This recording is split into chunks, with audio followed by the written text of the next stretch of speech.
everybody, and welcome to another episode of TheCivShow. I'm your host, MoySauce. Razing Zozo.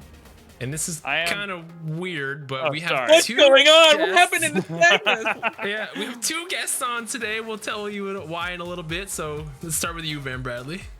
I'm Van Bradley. I'm going to fill in for Nystagmus tonight. I don't know nearly as much about medicine, but I have fun playing Civ, so it's going to be a good time. And then we have the man of the hour. Sorry, Van Bradley. Hate to kick you to the side of the curb here, but we have the man of the hour. The man, the myth, the legend, the man who's on every single Civilization stream possible is Borderline, or Carl, as you may know him as. Carl, welcome to the show, man. We're so excited to have you on today. All right. Thanks for having me, everybody. No, man, we are absolutely privileged to have you on today. What is the game, since you kind of had a little bit of say in the game, Carl? Why don't you tell us a little bit about it?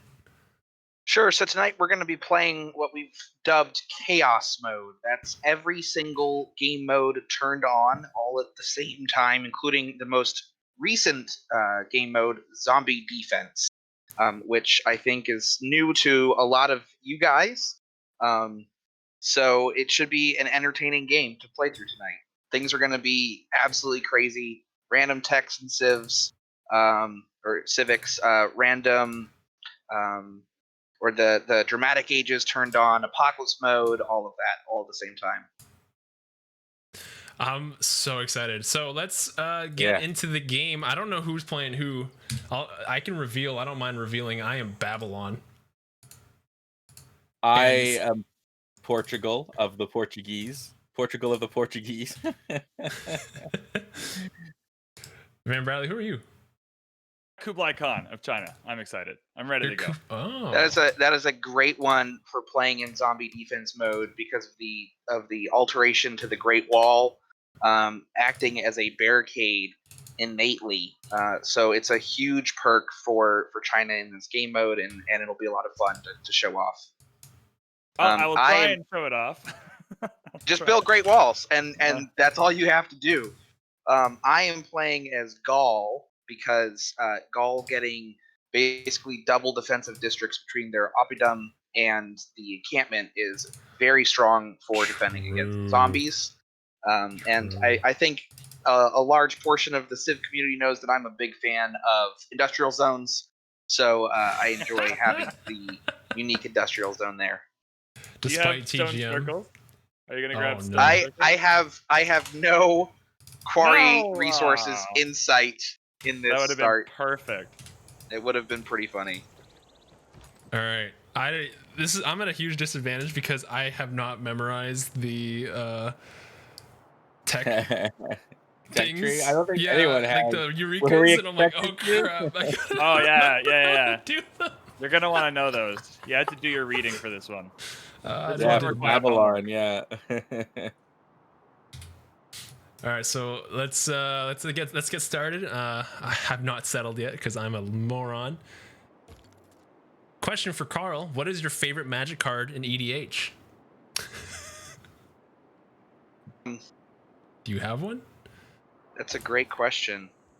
My favorite card in EDH. Is this a question from chat, or is this? Yeah, it's a question from chat. Yeah. All right, chat. PB. Okay. Oh, I see it there. PB, are you asking about a commander specifically, or just any card? For those that don't know, EDH is a game format in Magic the Gathering. Any card. Okay. You know what? I'm gonna have to say, probably Murder, which is a mono black instant, and it's just so versatile, and like it's just a solid card. Like I have it in nearly all of my black decks, or decks with black in them, and I think you can't really go wrong with it. Turn timer's on, by the way. I want to point that out. Yes, turn timer is active. I wasn't sure what your standard is, but I'm used to playing with the turn timer. We'll roll with it. Interesting. Yeah, we will roll with it. By the way, if you're wondering where Nystagmus is, he actually is having a power outage right now, so he is not here, which is why we have Van Bradley, who has been a massive hero and stepped in huge to fill in. So thank you, Van Bradley. Appreciate it, buddy. The first time in my life I was ever called a hero. I'm gonna take that and keep that. It's gonna be another little while, but I'll take that one. It's interesting because it's storming where I am as well, so hopefully I don't have any power issues, but you never know. That was so bad.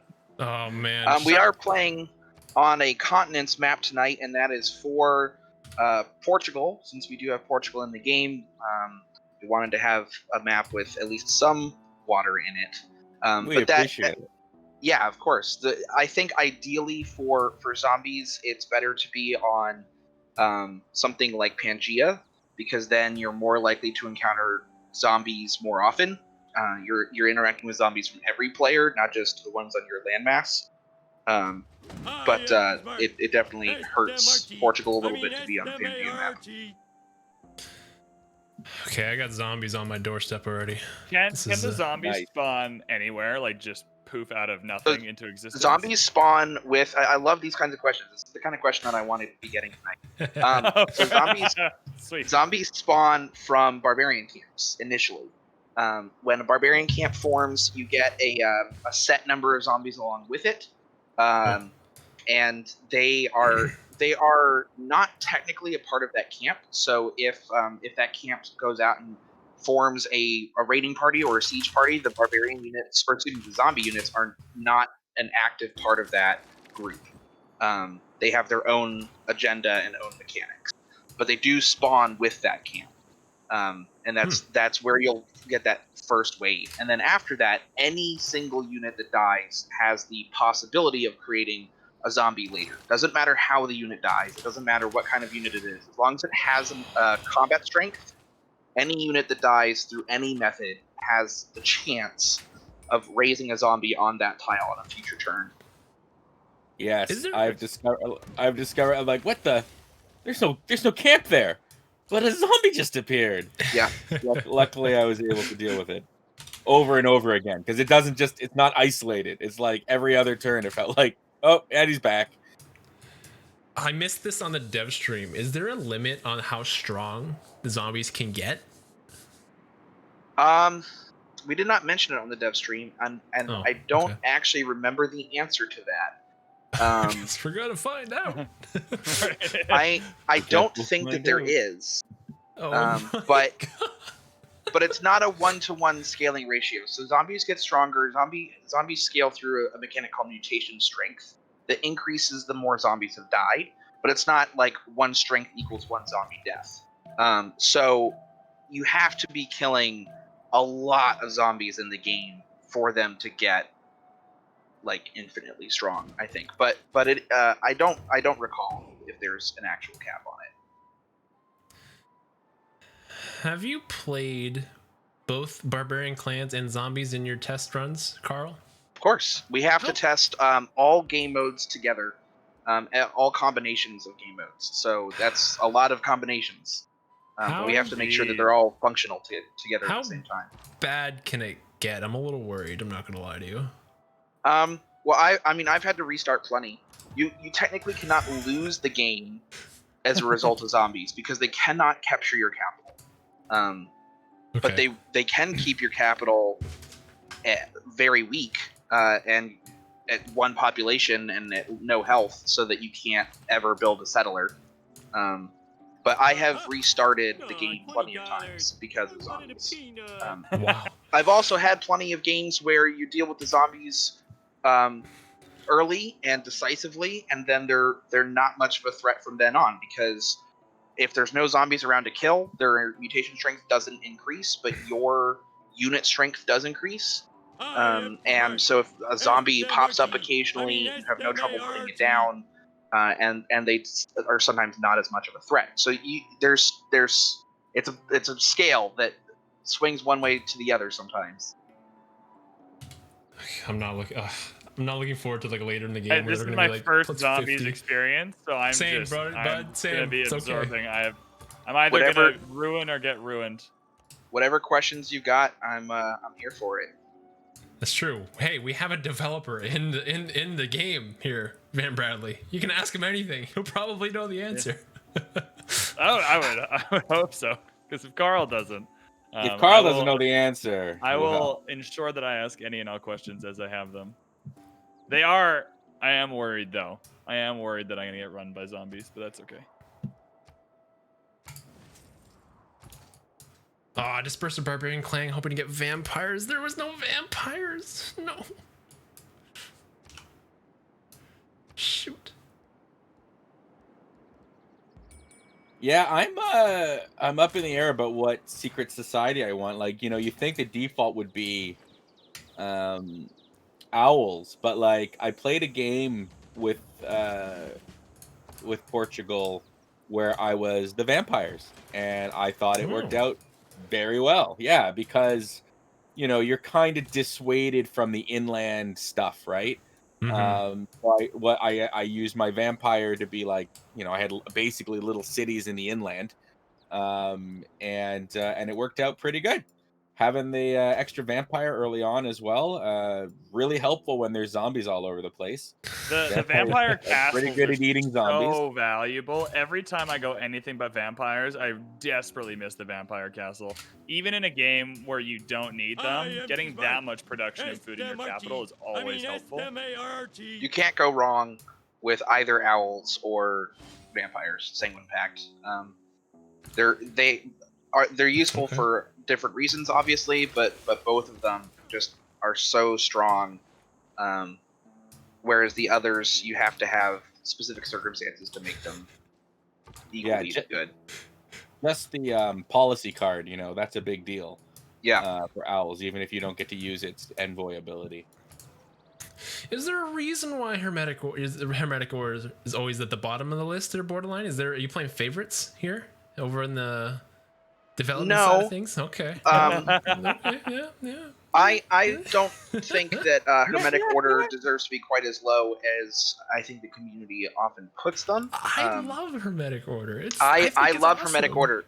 I think that the Alchemical Society is potentially the strongest building. Obviously, as far as an improvement goes, there's only the Vampire Castle, and that's the strongest infrastructure piece. Right. But as far as a building goes, I think the Alchemical Society is the strongest one. I think it's so good. If you have good campus districts already, getting the Alchemical Society up and running, even if you don't have very many ley lines, I think is not to be underestimated. Especially once you hit the Heartbeat of Steam Golden Age effect, and so your campuses are producing an equal amount of science, gold, and production all at the same time. It's so strong, so good. Can I ask a zombies question? Yes. Do zombies have zone of control? They do. They count as melee units. Cool. So they do exert zone of control. Sweet. So I just consider them a melee unit for the purposes of this. Yeah. Gotcha. I want to shout out to all of the people in chat right now and everyone who just followed us. I don't know how to pronounce your name. Starts with an I. You know who I'm talking about. Wes, Alistair, Sharkster, thank you for the sub. Appreciate it as well. Monkey Business and Noracle Mark, thank you for the follows. That guy who just chatted. Iphigenia.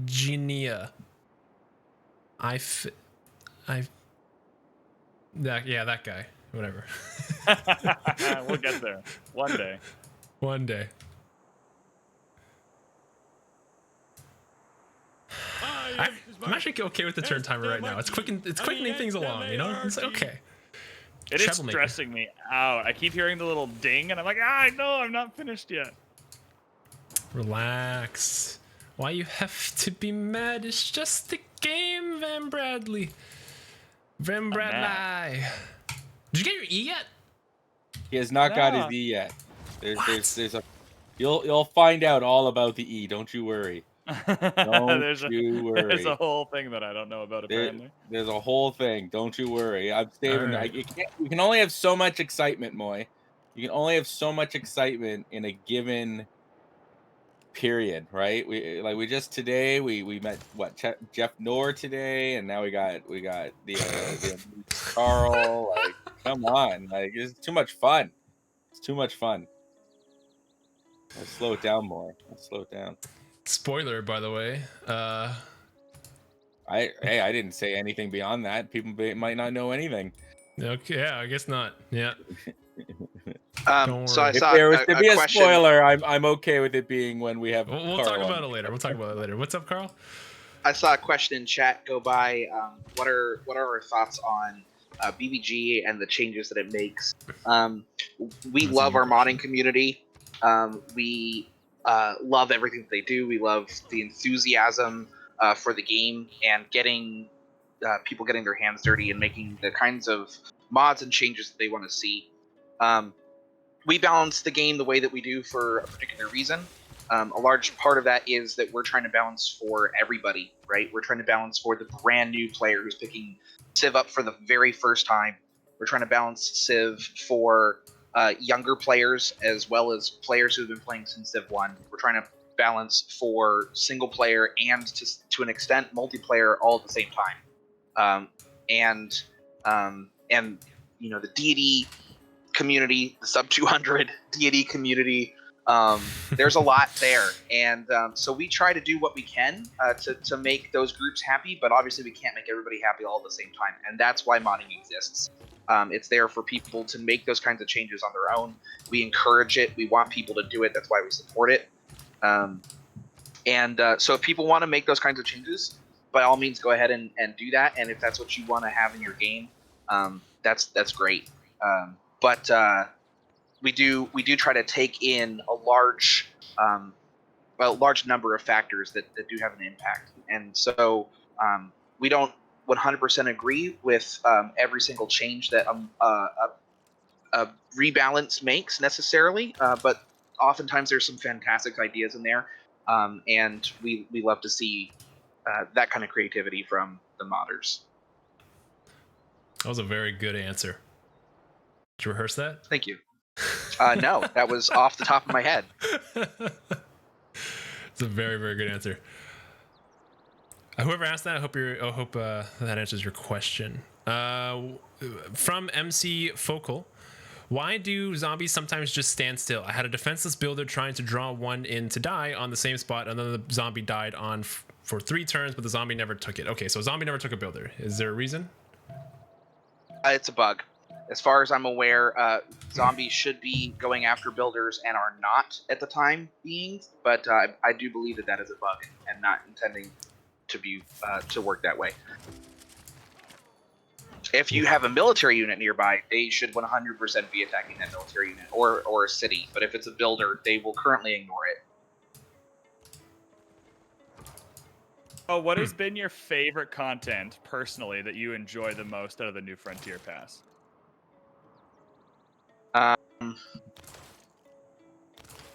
That is a great question.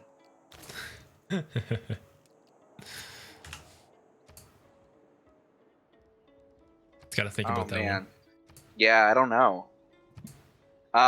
So I love having new civs. I love having new leaders to play with because they're so versatile. It goes with whatever mode you want to have, or if there's no modes you want to have. You can't go wrong with new civs and leaders. It was a ton of fun working on Byzantium. One of my favorite civs is Mongolia. That Mongolian horse rush is, well, I guess not rush, but the horse strategy there is so strong and so much fun. And Byzantium, it has a very similar strategy, just lots of heavy cavalry. So that was a lot of fun for me. I really like Gaul, the high production combined with culture, the unique industrial zone. As I was saying earlier, I'm a big fan of industrial zones, so that was a lot of fun to do. Man, I just have absolutely nothing in terms of adjacency bonuses here. Looks like hermetic order might be what for you. It's brutal. Yeah, I need to find hermetic order, but I can't even find a natural wonder to pop it. So I that's a problem. just found one, and I did not get hermetic order, so there we go. But I am discovering a lot of early game technologies. I do have a lot of these memorized, so this is looking pretty good for me so far. Just want to shout out to you guys. I'm looking pretty funky fresh. We do Is like that it when funky you fresh are with funky PHs? fresh. Yeah, Or is it just is it normal funky fresh, or is it like pH funky fresh? It's like funky, but with the funky is like F, but then the fresh is with PH, because that's how like that's the freshness, you know. Yeah, that made yeah, I got it. Perfect. I fully understand. Thanks, I bud. ended up Oh, taking another extra I ended up taking God of Craftsmanship as a pantheon. Just I saw one horse near my capital, and I was like, hey, I can get that, right? You And then got a 2 one-horse iron capital. spawned right here. Wow, Brilliant. I took the free builder because I feel like that's really good with Babylon. Yeah, you get a lot of triggers just from improving terrain. Yeah. Oh, who did I meet here? I met the Gauls. Ooh. The Gauls. Yep. Our scouts crossed paths. So as far as game modes, getting back to the question, I really like Secret Societies. It's a fan favorite. It's a ton of fun. I like having it on in my games, and I really like Heroes mode.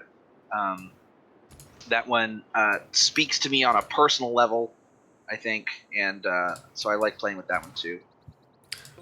Okay, you've piqued my interest. Why does it speak to you on a personal level?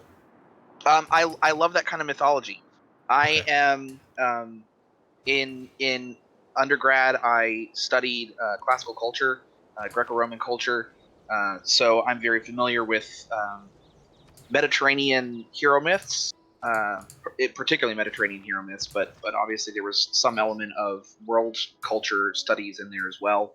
Mm-hmm. So having that represented in the game. With heroes like Hippolyta, Hercules, even Beowulf, stuff like that. I really enjoyed getting to play around with that. So Okay. that's why. You know Zoe doesn't like heroes, right? I'll call him out on it. Everyone's entitled to their own opinion. That's the great thing about the game modes, is that you don't have to have them on. That's intentional, so that you can turn on what you want and turn off what you want. And we knew that going into it. That's why we started to do crazier things than normal and branching out into areas of mythology. Mm-hmm. I know. I feel like a lot of the majority of people like heroes. I think Zoe's the odd one out. Yeah. So you can ignore any Zoe opinion anyway. It doesn't matter. It's irrelevant. It's very easy. His opinions matter. Yeah, Moy. Yeah, Moy. Yeah. No, not to me. Yeah, if it's not to Moy. me, then it doesn't matter. That's my rule.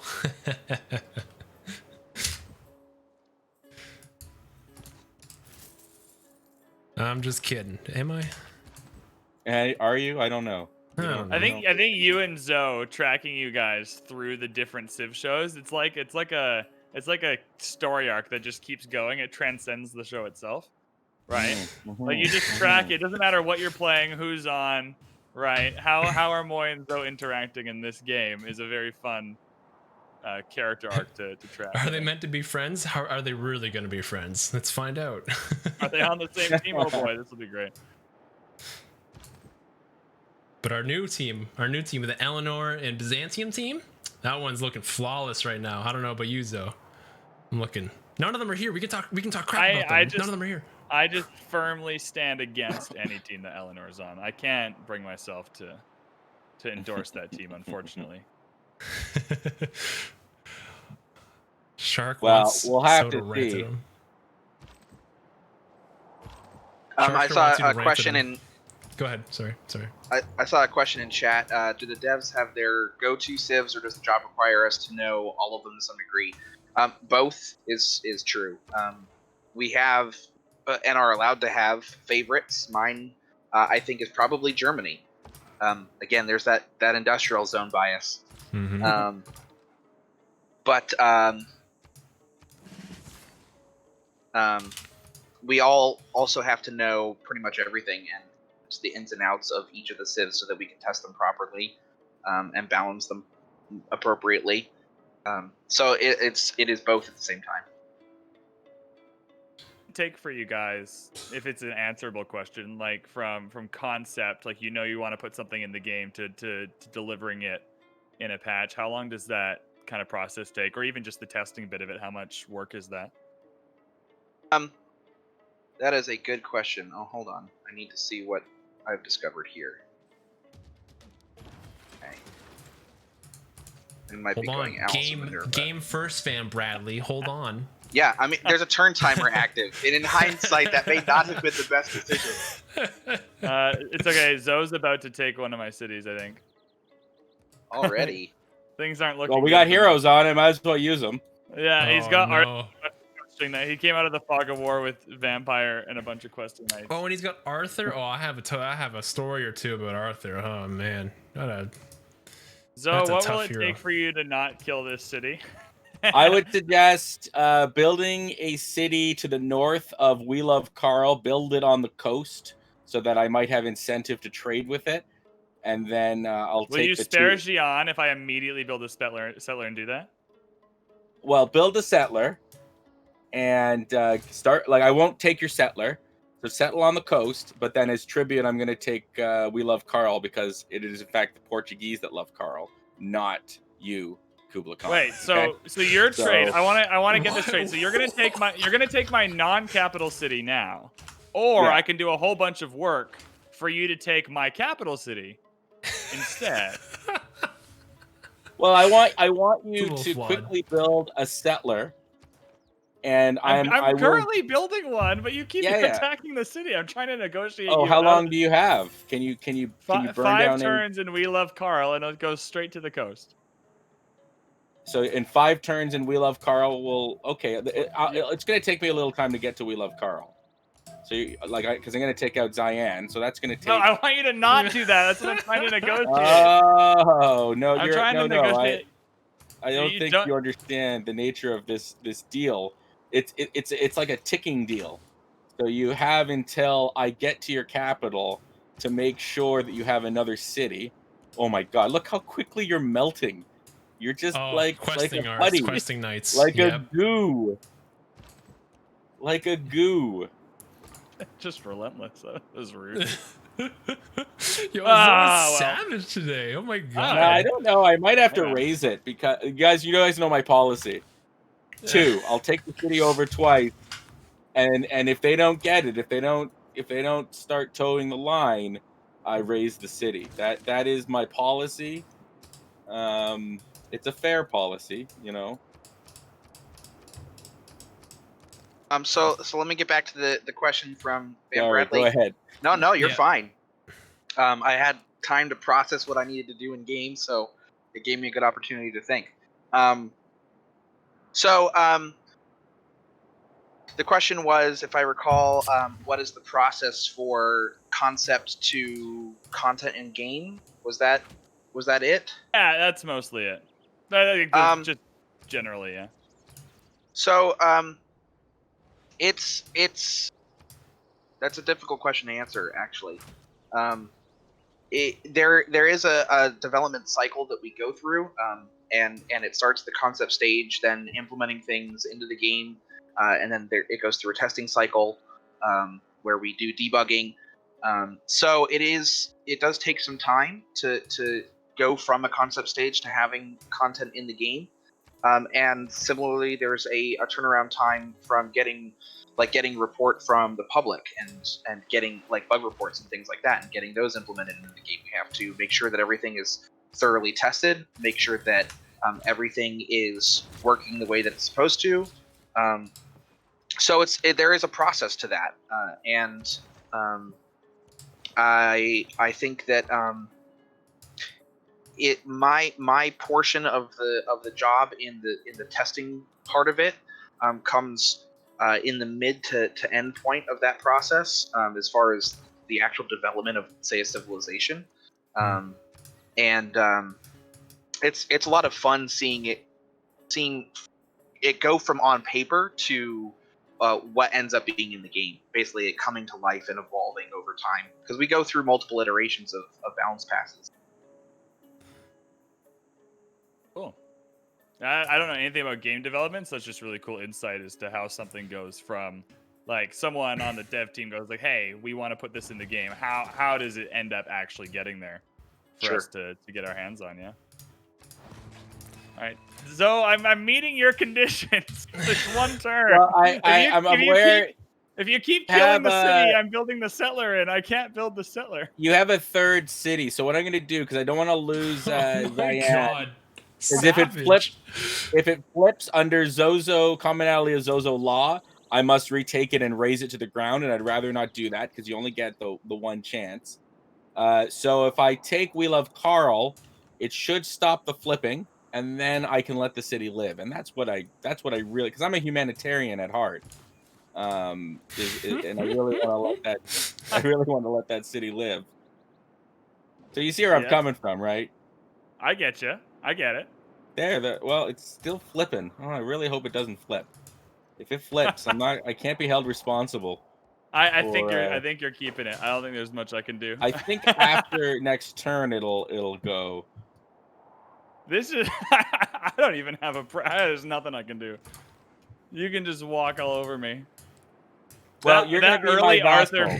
That early Arthur pickup is just like, I can't even defend it. Like, I can't even. It took me one turn to build that Arthur. I think I'm going to officially declare an embargo on Zoe. I will not allow him to trade with my cities. I'm going to declare war on you as soon as I meet you. Oh my goodness, oh Moy. No, leave Van Bradley. Like, you give Van Bradley back his city. Give Van Bradley back his city. Leave him alone, or I will embargo you for the whole game. How about I will. I'll stop the war here, and the thing is, you don't even need to embargo him. Just don't settle on the coast. Yeah, it may or may not be too late. Unfortunately, I took note that so far I have not met a coastal city, so that likely I'm not trading. So that means I have to make use of a different Portugal. I did actually build one. I built one coastal city. For you, actually. It might be too late for you, but that was a consideration that I've had since we started, and I made sure to move inland from the coast immediately. Well, now it sounds like you guys just want me to push this and conquer all of you. That's what I'm hearing right now. I won't have any trade. If you want to come push against Gaul as Portugal, when I have no coastal cities, you are welcome to try. If you want to come to Babylon, you come along, but I'm ready for you. Just come on. I'm waiting. So far, no one has a coastal city. The city states I've met, none of them have coastal cities. I have a coastal city, sir. You can come find me, but like I said, if you don't leave Van Bradley alone right now, embargo. That's the big balance feature for Portugal, right? Like they're incredibly strong. They have such amazing fun perks, but they have a pretty big malice against them as well. And if you can't find coastal cities or don't have very many options, it can be very penalizing. Mm-hmm. Yes, like I have right now. I have 3 trade routes, no coastal cities. So I'm gonna have to just set up some domestic trade routes, and I think that's okay though. Like I think that you can switch to that mode and it just be like you're focusing on. There are benefits to domestic trade routes, right? For sure, yeah. I would much rather the gold, but if I'm not getting gold, then I can make do with what I got. Oh, good. I'm on my own continent. This feels nice. Zayan is not converting. I think I too would have been happy on my own continent. Why is sharing a continent is not gone exactly how I hoped it would go. I don't understand why. Why would you want your own continent? Carl, I would encourage an embargo as well. There's an enemy in the world. Common enemy. Can you please? I mean, there is nothing. Bradley. I could have rushed like 18 archers. I could have done nothing but produce archers early on, and I don't even think I could have defended. I think that's just Arthur is so good there, and there's nothing I can do about it. Yeah, Van Bradley, as of course my friend and vassal, can you please defend me here against these savages with their? I defend you with what, my traitor? Well, I want you to tell them that you welcomed us, that there was a coup in your government, and we came and we suppressed that coup. I want you to tell them the truth so that they know everything is nice and, on the table. You're really And taking the cause and the solution approach, right? Like you invent the problem and then create the solution, so you get to monetize on both ends here. I think. Oh, the old Apple trick. Yes. Here's a problem, or here's a solution. Let them buy chargers. Let's create a problem. Let's not sell any chargers to the default iPhones anymore. Yeah. See? Yeah. You know what So Zoe calls that? Good business, and that's just poor taste. So Hey, poor for all taste. this talk of coups, I'm in a golden age. My people are happy, so leave them alone. Excellent. I have 2 people and they're happy. I saw somebody was asking for the game details. It is continents, all game modes, not just secret societies and monopolies and corporations, but every single game mode is turned on. Otherwise, we are on continents. Tiny map, so there's only 4 players. Thank you, Carl. 3 players, and then whatever I got going on. Yes, champ. Nystagmus is having a power outage right now, so we had a stand-in, Van Bradley, and then we have developer Borderline on with us today. Can't believe your power's still out, dude. That's not good. It's not good. It's really windy here. I'm worried my power's gonna go out too. But of all the people I asked the person who was closest to living the power to outage. Oh, someone's power out. Let's go to the closest physically located person next to That us. just makes sense. Yeah. Well, the first thing I asked him was like, 1, do you have power? And then he didn't answer. But then I'm like, okay, but we need you. And he's like, okay, I'll be there. So really, Van Bradley's on his phone, just on data, helping us out. What a hero. Again, that word comes out. That H word comes out. Hero. I'm taking all of them. It's the first time in my life it's happened. Hey guys, do you remember how in 1998 Zozo threw Van Bradley off Hell in a Cell, making him plummet 18 feet through the announcer's table? That Sharkster. The announcer's table, it was hard on the back. Thank you for the 100 bits, dude. Appreciate it. Can you pop out Twitch chat? Is that a feature? Yeah. Yes, it is.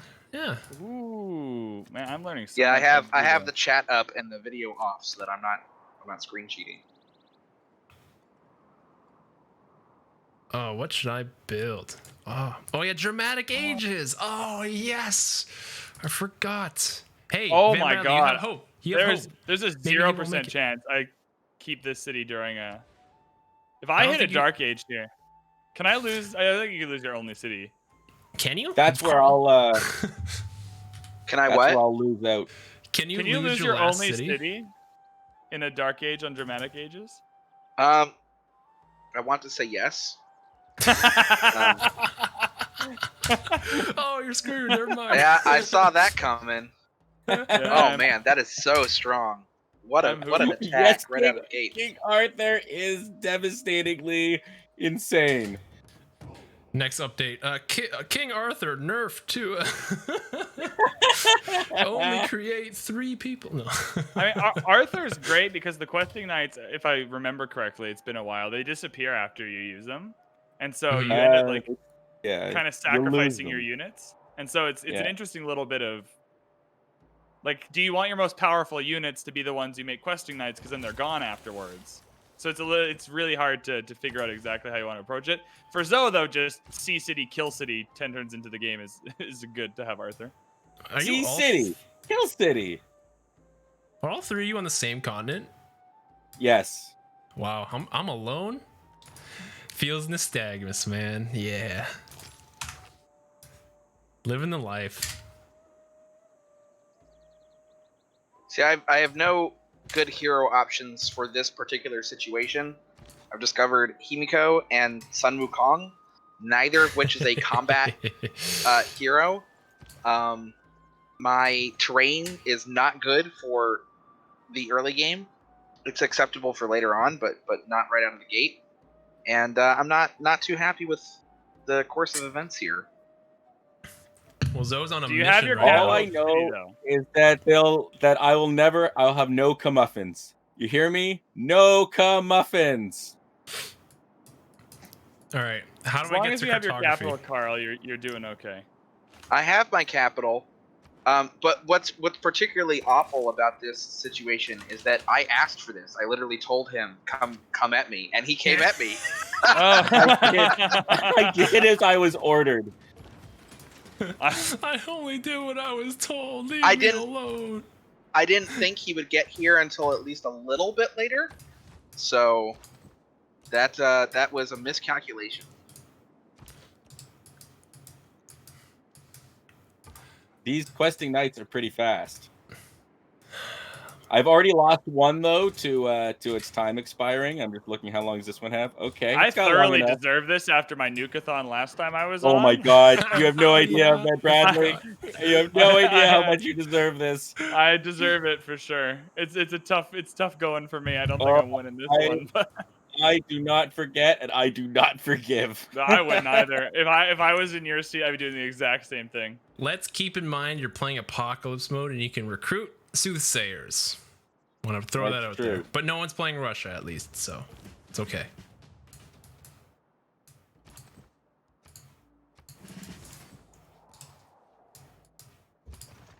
Soothsayers can be your defense if you have no defense. I don't have any faith either. Well, you gotta believe. That's the ticket. I'm gonna believe. You gotta believe. If you don't believe, If you don't believe in Then what Santa are we all Claus, then he's doing? not gonna come to your door. Or he will, in the case of Zoe. I'm, I'm sure that made sense somehow. I really don't even know. If I pick up a meteor, but I don't have heavy chariots researched, what do I get? A heavy chariot or nothing? Chariot, yeah. Just a chariot? I Yeah. think you still get the chariot, yes. Oh, cool. Well, I don't think it's gonna help much, but that is cool. Maybe we can unleash some zombies on Zoe. Okay, make it our mission. I Make sure he has a did rough get my game. scout killed by a zombie nearby, so maybe that zombie will get supercharged and go into him. I thought so. Since I'm on my own continent, I can't really do this. But I thought about if I was playing like not Babylon, and I would just spam out scouts and have them just go die next to somebody else's cities. So that zombies just start raising like crazy. Scout. I still might do it. We'll think about it. Am I frozen? No, you're still here. Carl is frozen. Can confirm. Oh, your Okay, camera's frozen. Oh, Yeah. your camera's Yeah, frozen. I will restart my camera. Oh, okay. Thanks, bud.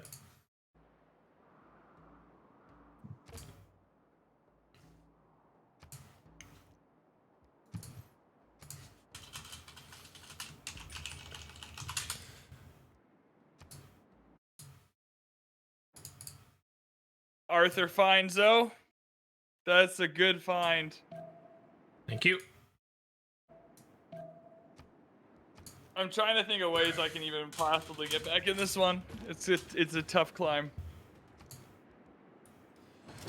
Well, you can start to negotiate with Zoe, I guess.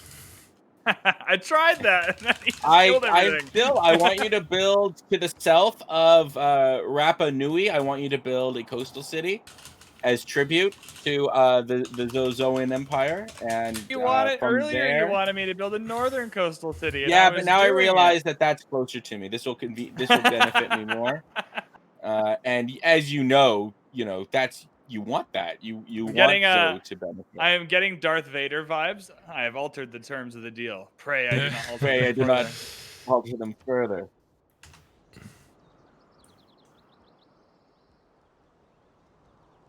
But I can't negotiate. The last time I negotiated, I was meeting the terms of negotiation and got killed anyway.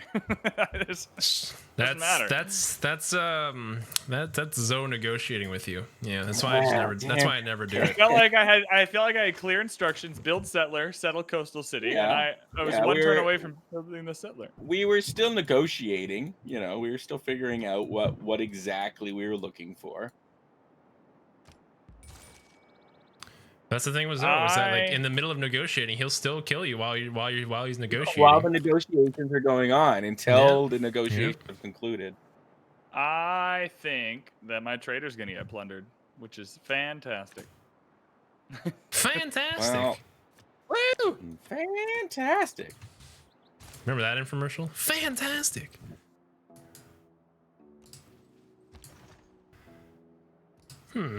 Negotiation, I like that. Negotiation. Haven't seen Moy screen? My bad. Okay. Nothing. I'm just chilling. I am smart. I mean, the good thing is that now my turn timers don't last even nearly the whole thing. So now I can just hang out with Carl and chat. Yeah, I'm just got some barbs, killing some barbs, you know. I'm on my own continent, just chilling. Big chilling. Life is good over in Moyville. I don't know why you guys are so mad. This game's so easy, right? Right, I'm guys? mad. I'm not mad. Zoe played really well and took my city. It's the whole it's the whole point of the game. I'm not mad. Fan Bradley, listen, you have the right to be angry on the show. You know that? You know when I betrayed you, when I wasn't Zoe mad at that betrays either. you take it. You're like, yeah, that was good game, great game. No, be angry, be angry at Zoe. He has done you so much wrong, and you have every right to just tell his face that he is an ugly man. That's metaphorically, mean. not physically. An ugly man. It is your right. It is your right Exactly. to let everyone know how hideous I am. I mean, he is Canadian. Maybe he has to be nice. Zoe's Canadian. Canadians So don't are have you. to be nice. That's the joke. That you're Canadian. You're too nice. Yeah, but what I'm saying is Zoe wasn't very nice, and he's Canadian. Oh, it's true. It's true. Nystagmus has never betrayed me. I think this isn't a betrayal, though. I think Moy's is a little bit of a betrayal. This is just blunt force. Yeah, Moy. Somehow you're the betrayer. Well, you were winning the culture-only victory type game mode, and so I had to bring him down for the good of everybody. So, like, you can call me the bad guy all you want, but I did everybody a favor. So, you could shut your mouth, Zoe. I'm excited to build some of these. What did I do? What do traps do? Carl, what did traps do? Should I build these, or should I wait for That's a good question. Now, traps are great, particularly if you have a aggressive neighbor. I may or may not. In your case, being China, Great Wall is probably better than traps. So traps deal, I want to say, 15 damage and end movement for any unit entering hostile unit entering the tile. It does not affect your own units. It does not affect friendly units. For any hostile unit entering the tile, I want to say 15 damage, and it ends their movement immediately. Barricades, which count the Great Wall, deal 10 damage to all adjacent tiles when a hostile unit enters that tile, including its own, and they exert zone of control. So by building the Great Wall, you will deal area damage to surrounding tiles and exert zone of control from the wall itself. And it's very strong as China. So definitely recommend building your Great Wall, but traps are pretty good too. Traps and barricades can be built outside of your own territory. But Great Wall do they take one builder charge? One builder charge. There are upgraded versions later on in the game that deal more damage, but those require a military engineer build. Oh, military engineer. Oh, you don't get many uses out I'm of those. going to snag myself an armory, and if I end up with that much science this game, I will get there. Yeah. See, I was giving you a treat there. Also, I would recommend building at least one holy site or campus. They have the ability to turn the undead to your team in your area, in your land. So really, you recommend building one campus? Moy, is that your professional opinion? I was just, trying to give advice to Van Bradley, who hasn't really exposed himself to the zombies game mode much. But Van Bradley, is it usually your habit to not build campuses? I hate them. Can't stand them. They're awful. See? I build a few. I've been known to build a few. I particularly enjoy building them next to mountains, but that's just me. Forgive and forget, Carl. Forgive and forget. Okay, is that what we're doing here?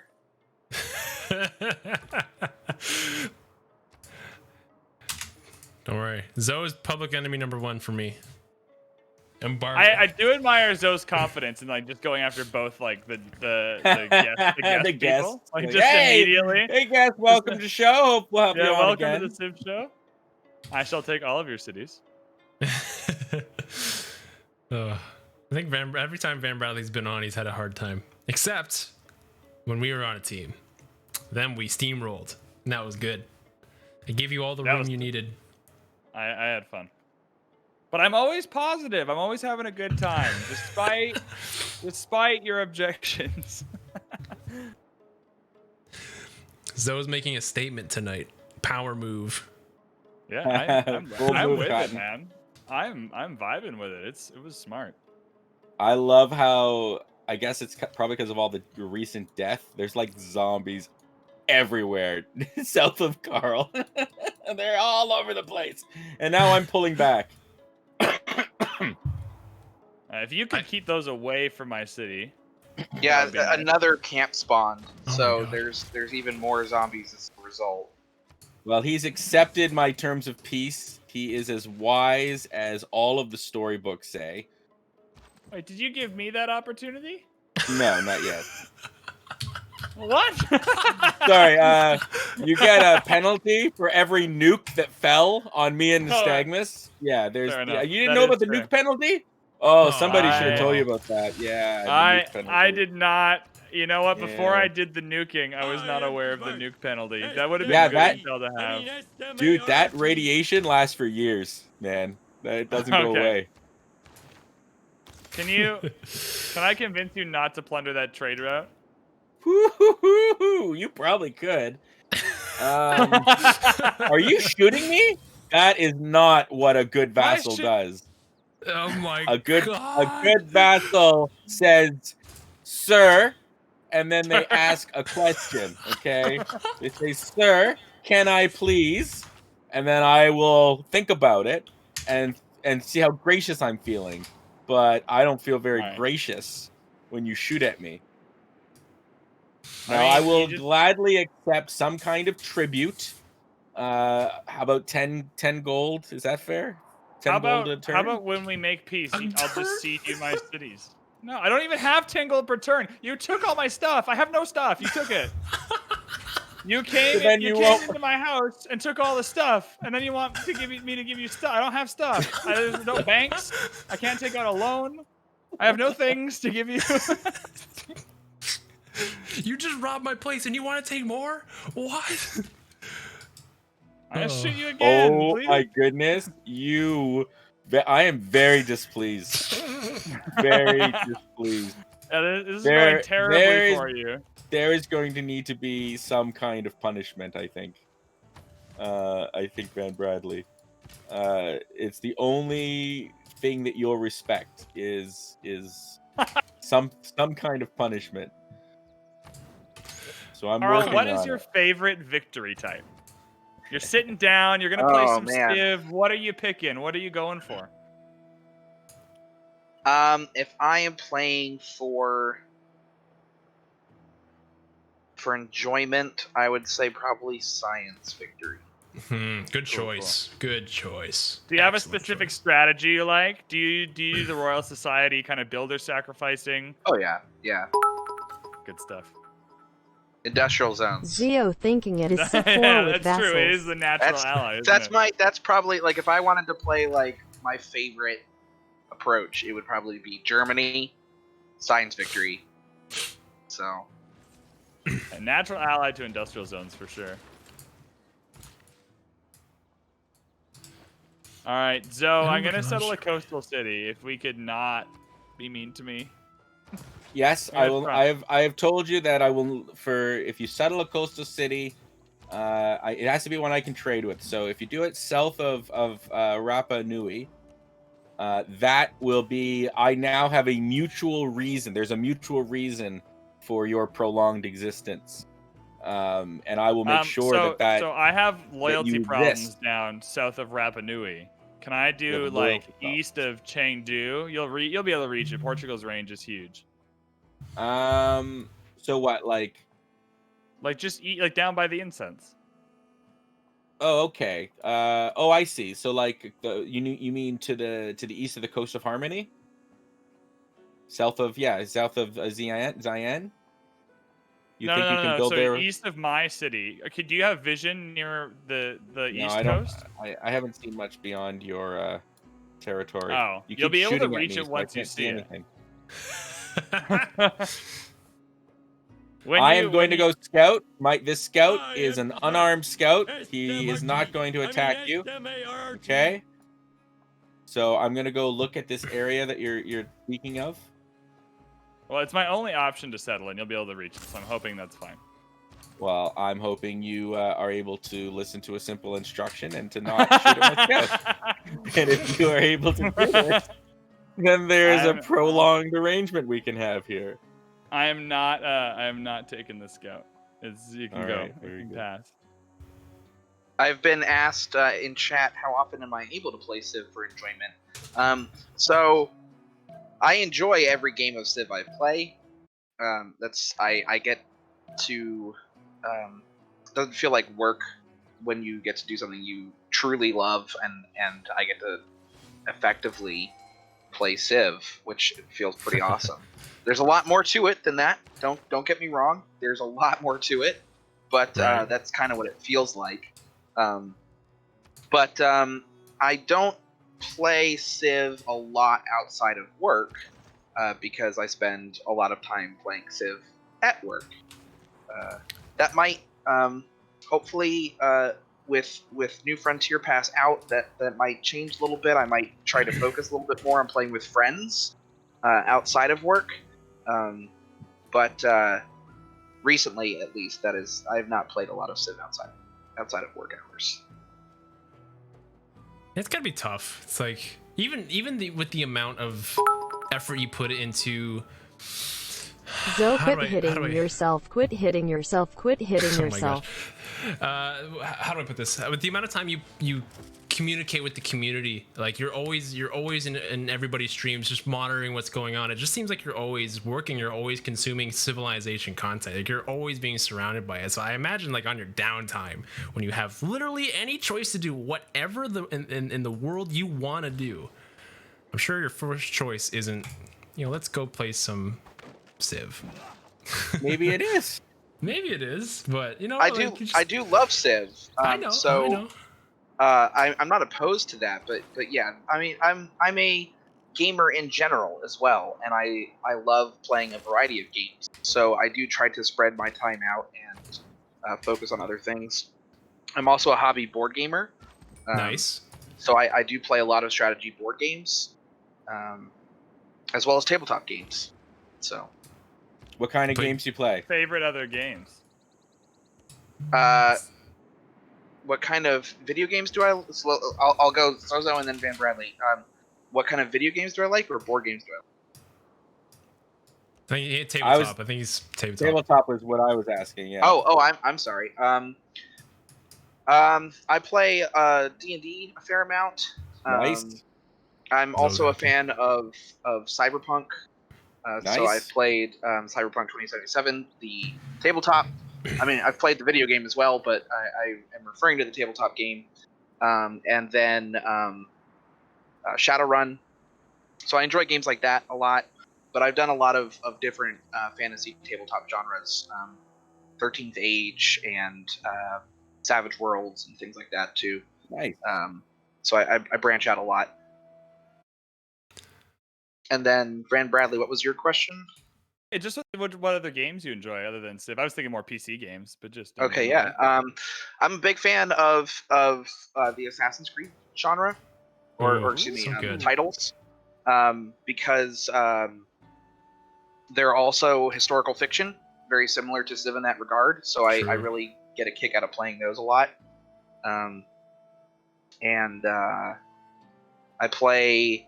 I have played a lot of RPGs as well, so I mentioned Cyberpunk 2077, which just recently came out, but of course games like Skyrim, Mass Effect, the art behind me on my wall is from Mass Effect. If anybody recognized that, so I have a pretty broad scope of genres that I enjoy. Cool stuff. Do you like the old Assassin's Creed, the new Assassin's Creed? You like them both? Both. I mean, I've been playing the franchise since the beginning. I've not played all of the smaller or mobile titles that have come out, but all of the major title releases that they've had, I've played, and it's a lot of fun getting to experience history from the ground like that. Civ, you're looking down from above and experiencing history, but with Assassin's Creed, you're in the districts experiencing it. So I do like that perspective. Peppermint Butler in chat is saying he's slowly starting to think Carl and him are the same person, and then Nystagmus said, "I've noticed I've never seen you in the same room." True, we've never been in the same room together. Like Pokeroo. It's very true. What's your Van Bradley? Let's put an end to this senseless war, senseless violence. Let's strive for a new tomorrow. I'll make peace with you. Wow. Well, yeah, I sent you an offer. Oh, there's an offer? Look, I don't have stuff, man. Well, whatever little change you have is fine. Unend your turn before you. Yeah. Okay, we're good. You can have that. That's fine. There we That was are. That was a fair deal considering the circumstances. You see how we were willing to forgive despite all the things you did to us? We were willing to forgive and move on. All right, sorry, Moy. Huge negotiation there. No, I know. The winner writes the history book, so he gets to say whatever he wants. What's your? Someone asked in the chat, what's your favorite class in D&D, Carl? Oh, that's a great question. Am I frozen again? Yep. All right, that's a camera restart. Give me just a moment, then I'll answer the question. Sounds good. You can keep the camera off if you need to. If your internet's kind of like wonky. No, but it should be fine. I don't think it's my internet. I think it's Discord. To be perfectly honest, I don't have this problem in any other video call program, but I do have it a fair amount in Discord. So I think that's probably what's going on there. Discord is let's do that. Yeah, favorite class. Yeah, so favorite class. I would probably say Barbarian. I love that playstyle, melee, big damage, big weapons a lot. I think that's probably near and dear to my heart. I actually DM or manage the game more often than I get to play, but I just recently ended a campaign, and my group started another one with somebody else running the game, so I do get to play this time, and it's a lot of fun. You know, Zoe's a big DM, right? Yeah, I don't know if you knew that. I am indeed. I have been trying to run a company for the last several years called the Third Realm, which is essentially we're dedicated to creating a large shared campaign of D&D. At our peak, we had like 40 players, and then COVID hit, and everything's got sidetracked. But it's all part of my dream is to open an RPG cafe / pub. So I went about it by basically creating a game and getting a bunch of people to commit to it, and then using the game to do, everyone's passion to open the business. And we were doing really good, and then COVID hit, and things have been fragmented at best, but still living the dream. But yeah, I love D&D. I love 5e, but I've been playing since 2nd edition. So I'm just like, just like my civs, I've been playing since long time ago. Yeah. And I love how every edition, except for 4th edition, moves us forward. You know what? When 4th edition, when it came out, it did move some things forward. Okay, I like 2nd edition a lot. 3rd I thought was okay. 3.5 amazing. 4th edition I actually liked, I think, a lot more than most people. I liked the forced movement rules and how a lot of different basically powers had more than just damage associated with them, and how you could do some really interesting and creative things with the combat environment in 4th edition. More, I think, than a lot of other editions. And then moving into 5th, sort of marrying the classic number crunching 3.5 style with the abilities are more than just damage from 4th into 5th edition, I think is the best thing that they have done. Yes, they took like 4th had. I think it makes sense actually from a gaming perspective. Like if you like computer video games, 4th edition had more of the feel of like I found like a video game. In the mechanics, the mechanics were a lot like in a way that was a good thing, but I also found that it really made leaving things to the imagination a lot harder because of how tactical the game was. Yes. But it introduced so many great ideas, and 5th edition took those and kept running with them. You know, like the healing surge, they reinvented the healing surge and stuff like that. And you have to commend that at least. But yeah, I found the game very clunky personally. But I found it a relief after 3rd edition because I found 3rd edition just ran rampant. Like it went crazy. Like I loved 3rd edition when it first came out. I was like, wow, this is cool. Like it really opens the game up and it's not so restricted by 2nd edition dogma for things. But then it got so crazy how many feats and classes and I was like praying for relief, and then 4th edition came up and I was like, yay! And I went and I got all the books. And I played it for a good 3-4 years, but I just ultimately I found the imagination part was a little trickier. They had gone from a storytelling game to a full on combat simulation, and D&D is more of a combat simulation game than a lot of other tabletops. But I think that focus on combat simulation was way more prevalent in 4th edition than in any of the others. An astute observation. Hey, Carl, can I ask a question about kind of community feedback and how that kind of process works? Someone in the chat had a question about it. Yeah. So the question in the chat was specific to like mods and how map tax might have been something that you guys found and then it put into the game. I was just wondering from a more broad perspective, at what point in the development process, when you're looking at releasing a patch or something, does community feedback come into it, and what are the best ways to do that? Is it forums? Is it streams? Is it a mix of everything? And then how does that kind of factor in, right? If there's something on a mod that looks cool and you're like, hey, we should add this, or hey, that's perfect as a mod, we don't need to do this, or whatever that is.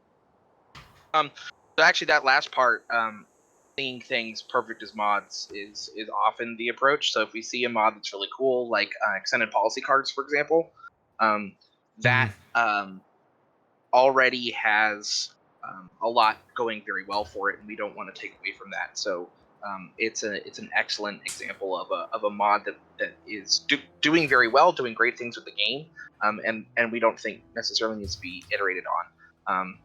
But with map tax, we already had some pin functionality already in the game, and that just improved upon it. So that was one where it was such a positive response in the community that we wanted to see what we could do to improve upon it, incorporate it more, which led to that venture. But I would say that community feedback is frequently a part of the process from as soon as it's available. We're always looking at forums. We're always listening to people's feedback. We are in people's streams, reading their thoughts. Reading their thoughts. Oh yeah, the truth comes out. These are not the droids you're looking for. And I think that's part of the process from a very early stage, especially once the game has been out. And Civ 6 has been out for 5 years now, and so we've been listening to community feedback that entire time and trying to incorporate it. With the launch of Portugal, the video that we put out announcing it, Anton was saying in there, we've been listening to the fan requests for Portugal for so long.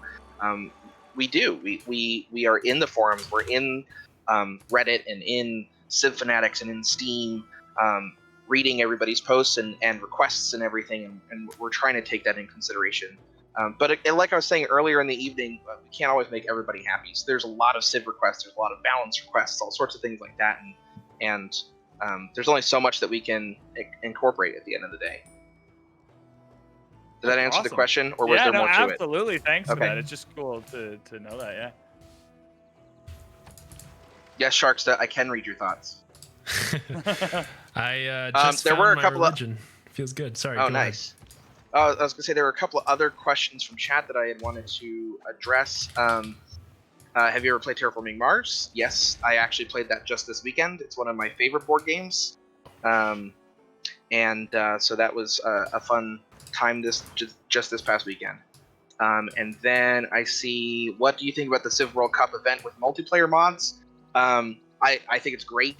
I actually tune into a fair amount of it myself. That's something that I do a lot during my free time. People were asking about free time earlier. More often than I play Civ during my free time, I watch Civ during my free time. Yes, you do. I will be on people's streams watching. I'll oftentimes have 3, 4, 5 streams up at a time, paying attention to as much of each one as I can, usually while I either play something else or am working on something else. Like I said, I run a lot of tabletop games, so I'll be working on content for those, and at the same time I'll be tuned into people's streams. So I do a lot of that.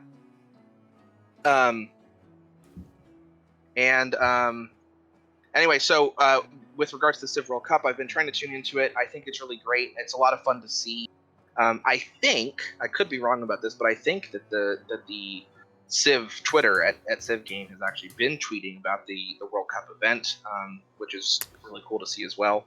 Mm-hmm. So yeah, I think the World Cup is awesome, and it's been a lot of fun to tune into. Then foibles about animators choosing to recycle leader animations. Honestly, I don't know. I am quality assurance, not art.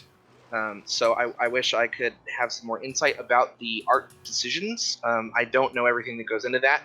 I do know that they use a lot of reference videos. They've included some of those in the first looks and announcement videos, and that's actually been really fun to see.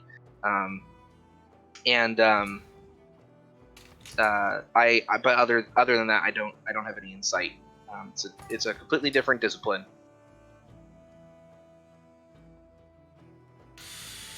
I know things are going super well for me. I think I'm losing a settler to a barb that was in the Fog of War. Oh no. The zombies are starting to come in my land, and I'm starting to get a little worried. They're everywhere. They are everywhere. I'm feeling the zombies now. It's kind of scary. I think that's what Carl was intending when he was reading your mind. What is your greatest fear? Excellent, excellent. Southrix, aka Falcon, has just a comment before. Sorry, Zo. He just said, "Good job on Portugal. He hit the nail on the head with the Civ balance." So just a comment. Go ahead, Zo. It kind of sounded like you do game development for like board games as well. Did I mishear that? Me personally? Yeah. Sorry, I think so. No, I have not done anything for board games, but I have actually published a tabletop role-playing game of my own. I crowdsourced it, kickstarted it. It was successful, very successful. So we did a follow-up book for it, expanding the world. And that was a ton of fun to work on, and it was a huge learning experience for me as a designer, working on actual game balance myself rather than just giving feedback on it. That was a couple years back now. I actually had started that venture when I was still in college. So it's been a few years. There's a lot that I would like to do with it now. I would love to come out with a second edition someday and improve some what I consider potentially flawed designs You learn a lot through the process itself, and you learn a lot from feedback after the fact. It's something that I would like to potentially tackle someday, but there's a lot on my plate right now, so who knows? Can I ask what was the game? It's titled Idara, a steampunk renaissance. So Idara. It was yes, EDARA. It was a marriage of fantasy, and kind of like how Shadowrun is a marriage of fantasy and cyberpunk.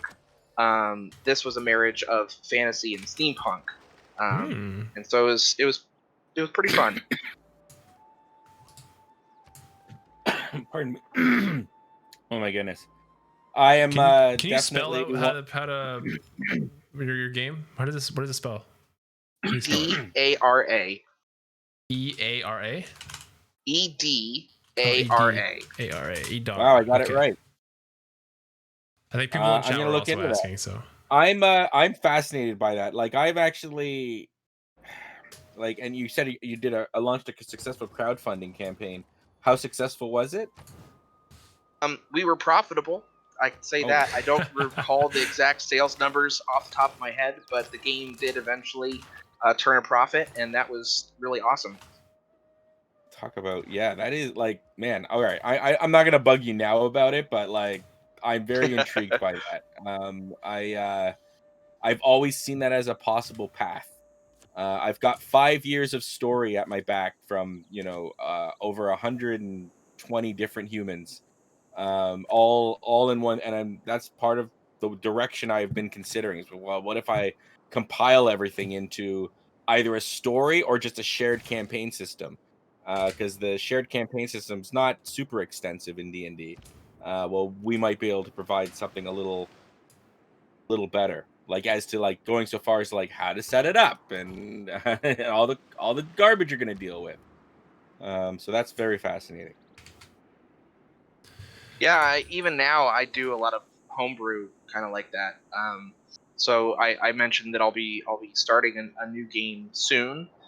Since I was leading one and that ended, and that group has started up with a different game master, so I'm able to play, and as a result, I have time to lead something else. So I have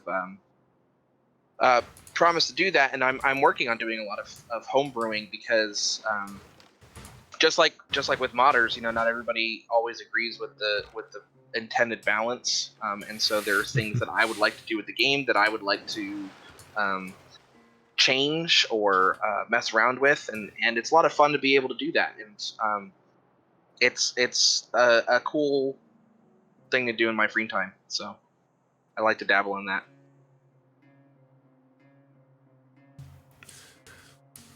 What else do you do, Carl? I love People it. seem to be very interested in you. I do archery. That's my sport. Nice. I did some of that this weekend. It was beautiful weather this weekend until it started storming this evening. But otherwise, it was gorgeous outside, so I was able to do a fair amount of that. But I have a dog, a husky. She's asleep right now. Otherwise, I would get her on stream. Your dog's the best. I follow her on Instagram. It's the best. Oh, thank you. I think you linked it in somebody's chat, and I was like, I gotta follow. It's so awesome. Your dog is beautiful. Beautiful dog. Thank you. Oh, you've got to be joking. The settler's going to run right into Zoe's scout. Are you kidding?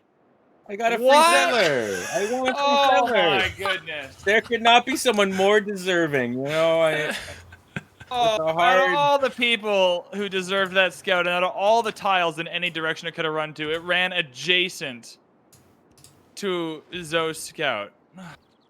I really wanted to turn down a free Barbarian scout. My question for you is, why are you sending an unescorted settler into neutral territory in multiplayer? Very good question. Carl, this answer is going to break my heart to say. It was to settle that city south of Rapa Nui that Zoe wanted me to settle. So I guess he's getting it now.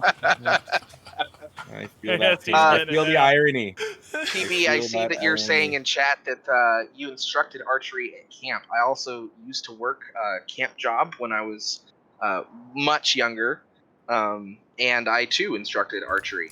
So that's We are the same person. Are the same confirmed. person, yeah. Okay. Yeah. You really are the same person.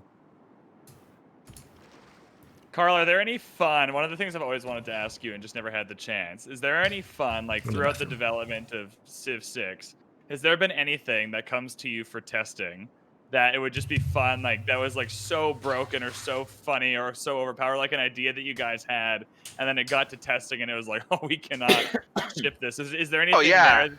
Is there anything there that like would be particularly funny that you're allowed to tell us? Like, I'm sure I can come up with some anecdotes. I don't have a ton of them, but that happens plenty. Like we'll take an idea to the drawing board, and it's like, okay, this is cool. And oftentimes we'll start strong, right? We'll start like this is going to be really strong, and then we will dial it back to an appropriate level.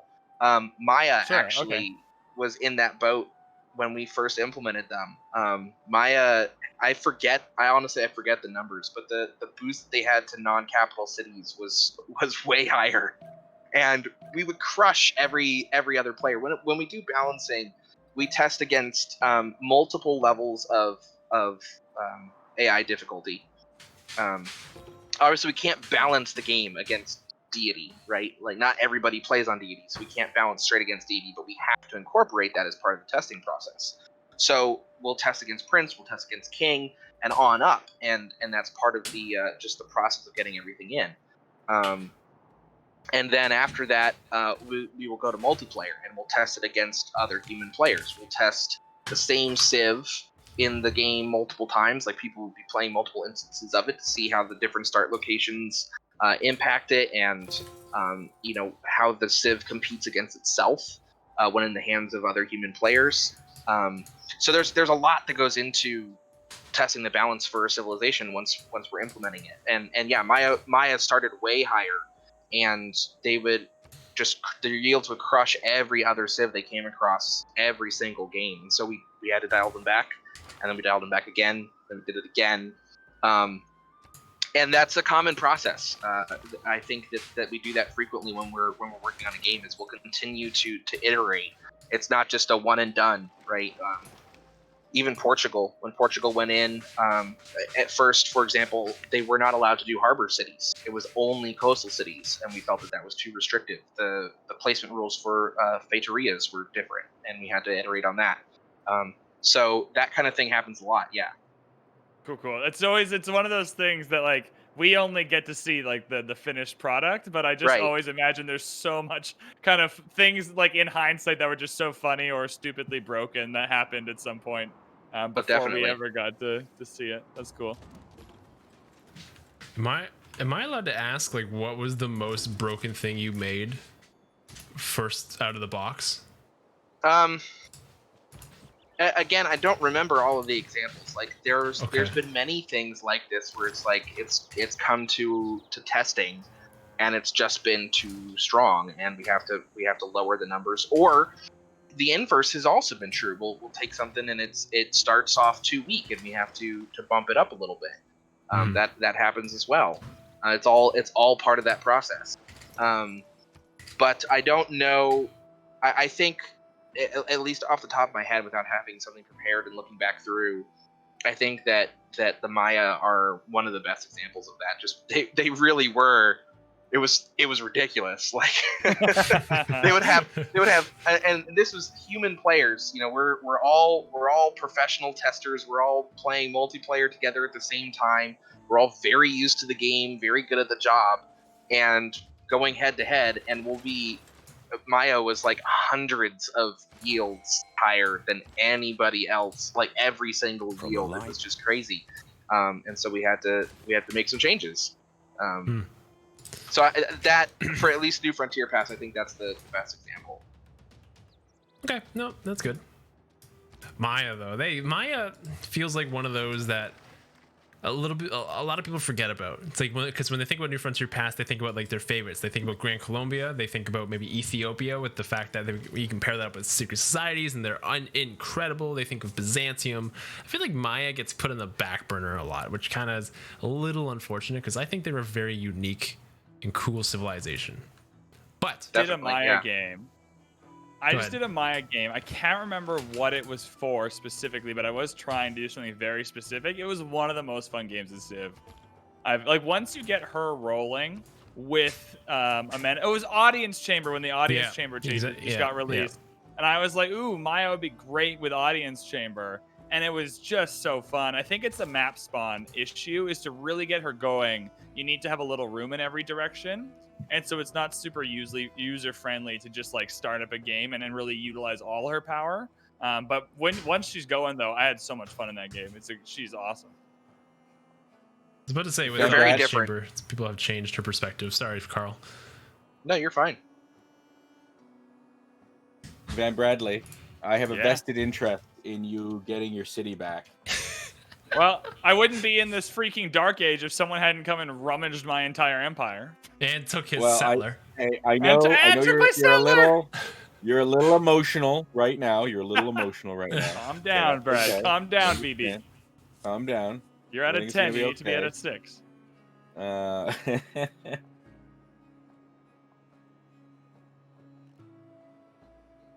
Yeah, I'm getting the city back in 12 turns.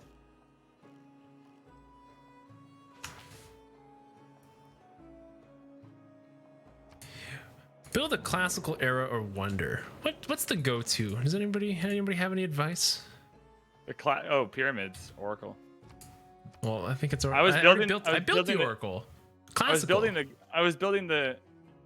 Oh, is it not classical? Oh, sorry. Right, that's ancient. Haha. Hey, look, it's me being dumb again. I don't know. I'm gonna look through. I'm gonna give you a suggestion. I can't look through because the. You just hit escape. Oh, Machu Picchu. Machu Picchu. Very good. Can't normally get it on deity. If you have mountains, I have one mountain near me. I have a just few. one. I got a few. All right, you've convinced me. SMRT. Thank you for the follow, Broken Mayhem. Appreciate it, man. Welcome on in.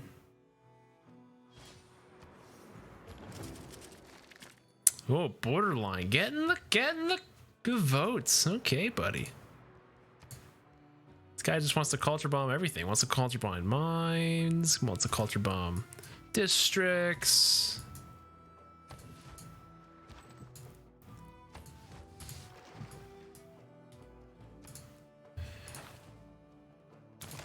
I haven't met anybody. Is Zoe looking like mighty fierce, or is he fightable, or is the zombies gonna take over the world? I don't know, but I'm not gonna fight him.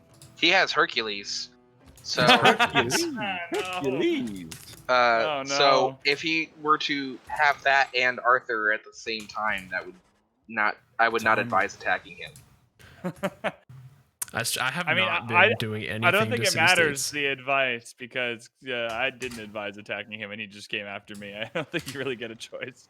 You won the lottery of just being closest to me. Yeah, negotiation is just a blunt force instrument. There's no the illusion of choice. The negotiations, yeah. I heard those don't go very well. He starts attacking you while he's talking to you. I think it depends on your perspective. I think if you're the Zoe in this negotiation, it goes just fine. If you're the opposing party, it's not as good.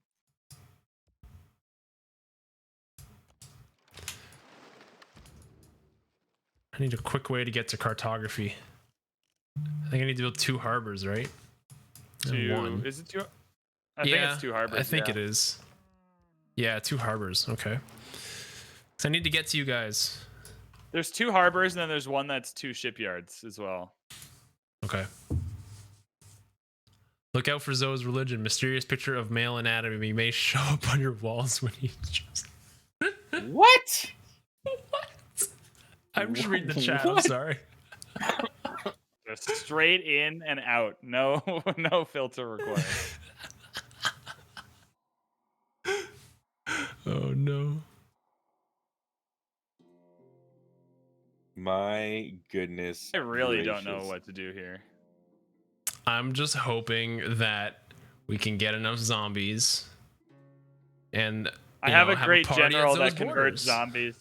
So I'm trying to find some zombies to take over. I want to try it. I got the great general that converts them. Oh. So I'm trying to find a couple.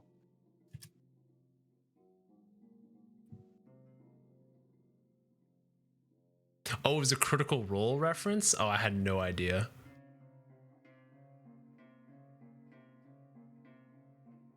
I don't even know what Critical Role is. It's a D&D popular D&D stream. I have never. I don't know a single thing about D&D. Really? Well, You've learned quite a bit tonight, then. I couldn't tell you. It's not even something I find uninteresting. It sounds very fun. It's just never something I've encountered or been a part of. Or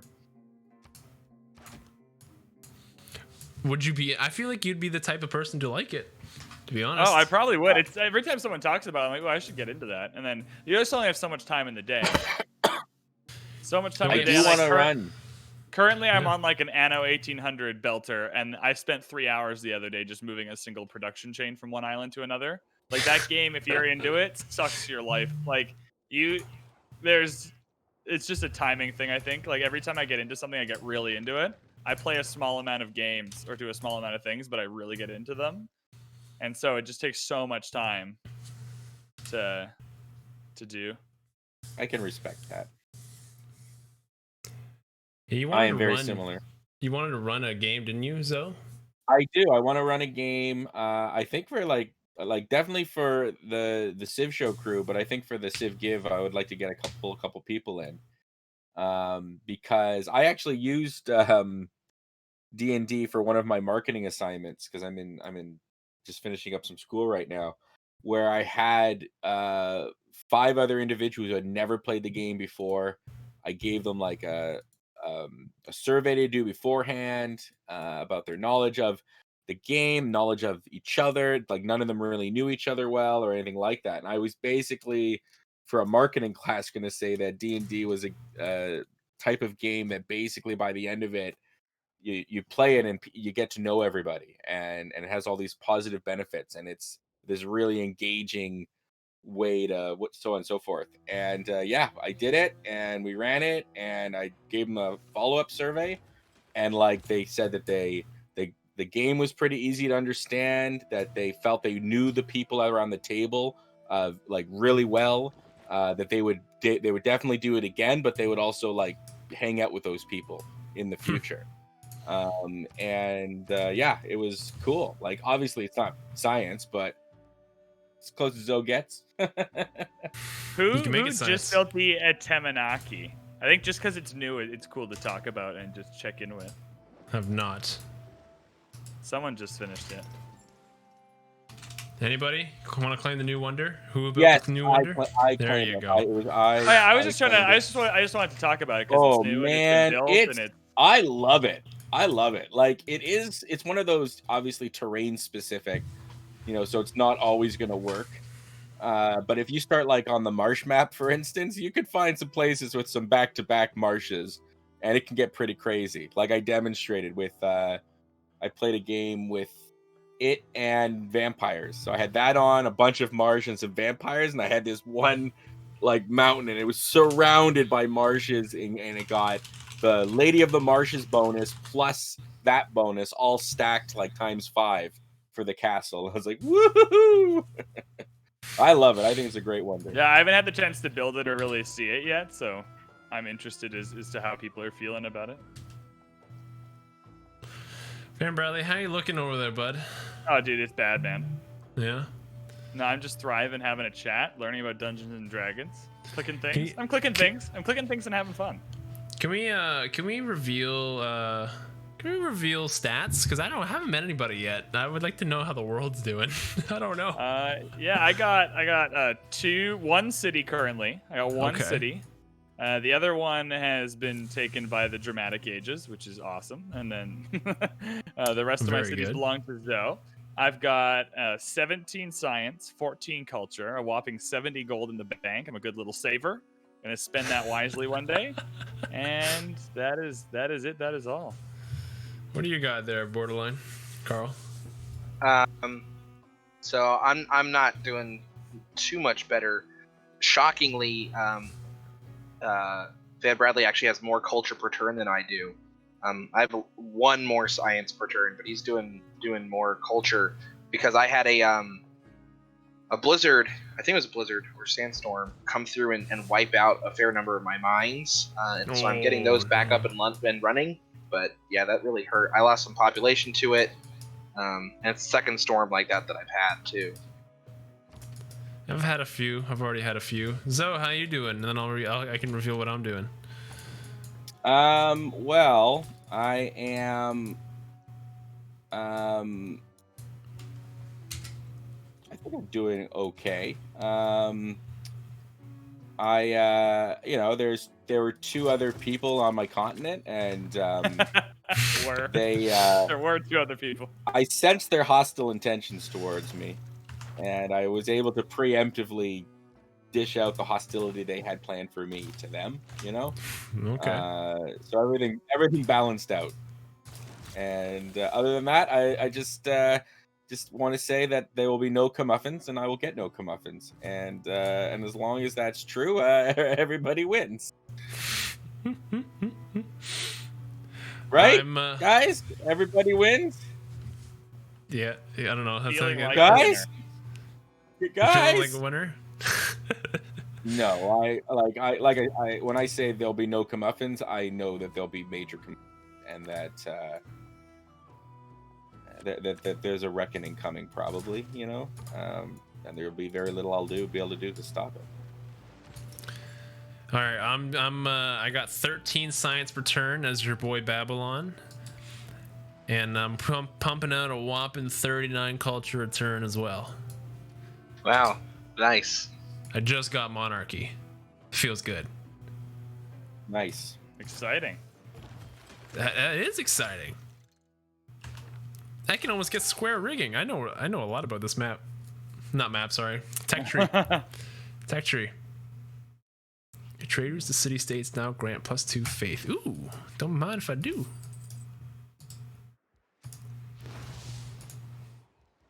Oh man, navigation school. Whew. I love navigation school. Such a cool building. Such a cool mechanic to use the water tiles for some extra science. So fun. Mm-hmm. How'd you guys come up with that one? Carl? I don't know who, or I don't know how they did. That was the design team that did that. They're the ones that come up with all the civ abilities, and the infrastructure and everything. But I don't know exactly how they arrived at that. We thought it was cool too. Yeah. a lot of what I liked a lot about the new Frontier Pass, but a lot of things that really stood out to me were things that filled not really a void in the game, but that just added, the game exists as it is and you'll enjoy that, but things like the Highlands map and the Marsh map, or things like Portugal's ability, are just new and fresh and are very complementary to what. So it's not I don't feel like I want to play Portugal instead of somebody else. I feel like I still want to play what's already there and then get my hands on Portugal because it's new and fresh. I feel that way about the maps too. So just overall, just a very well designed, very fun civ.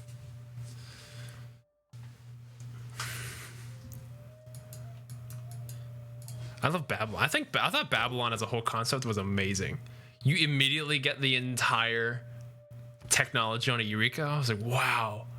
I want the reverse sick. on the culture tree. I want there to be a modded Babylon or something that does that ability, but for the culture tree. I want to see how powerful that is, just if you switch the tree it was on.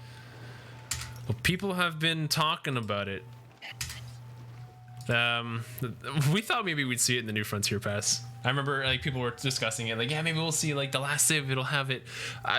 Me being me, I thought the last civ was going to be aliens for whatever reason. Why not? I don't know why you thought aliens. That was nuts.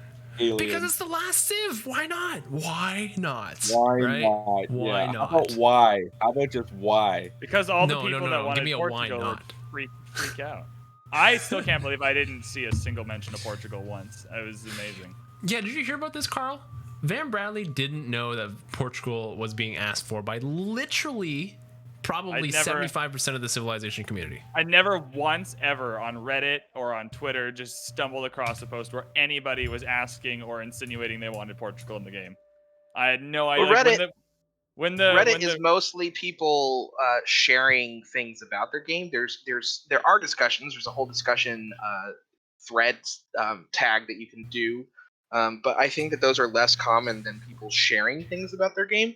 Whereas if you go to something like Civ Fanatics, there's way more in-depth discussions, tier lists, wish lists, things like that. So I think that a lot of it was coming from Civ Fanatics. It was just funny because Portugal's video came out and everyone was freaking out about how long they've wanted Portugal to be in the game. I was like, did I miss something? Like, have I just been under a rock for 5 years? Like, it was just a really funny kind of, wow, I live under a rock kind of moment. Yes, you do. I guess I do live under a rock.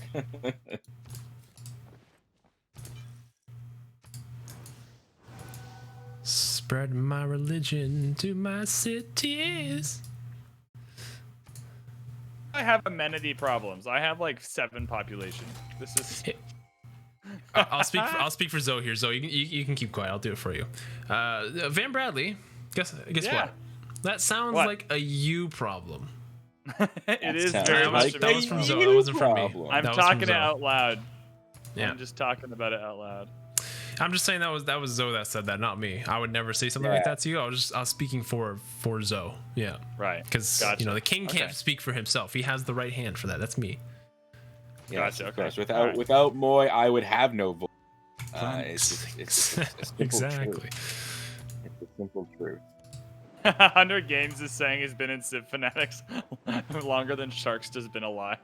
He has, dude. He showed me his account. He made it in like 2001 or 2002, and I'm like, holy crap. I have so many memories of my dad coming home from work, and I had no idea what he was doing, and I was just looking at like this black screen, and it was just him playing Civ for hours and hours. Like, was it really? Civ 1. Must have been Civ 1, yeah. So I'm not surprised that people have been subscribed to Civ Fanatics for 20 years. That's incredible. So my parents never played video games.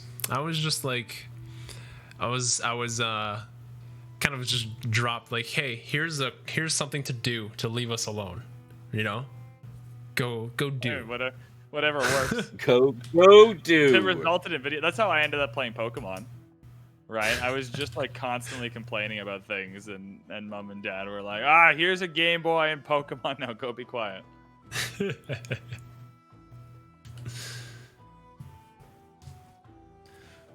I love vampires and volcanoes. Like, if you can find a nice plot, like especially in this, there's actually volcanoes close enough that you might be able to get like one in between. And you just imagine the vampire castle looking pretty epic with the 2 volcanoes as looking out the window. Yeah. You guys wouldn't understand if you're not a vampire. No, I'm not. I know Carl gets it, though. I know Carl gets. He's a fellow vampire. Yeah, Carl understands. Carl's a barbarian. Carl's a barbarian. I wanted to make a remix of that song for the intro song for the stream, but I didn't have time. How did the Carl Barian thing come about, Carl? Because that was hilarious. That's a good question. That was marketing. Came to me and said, did I just freeze?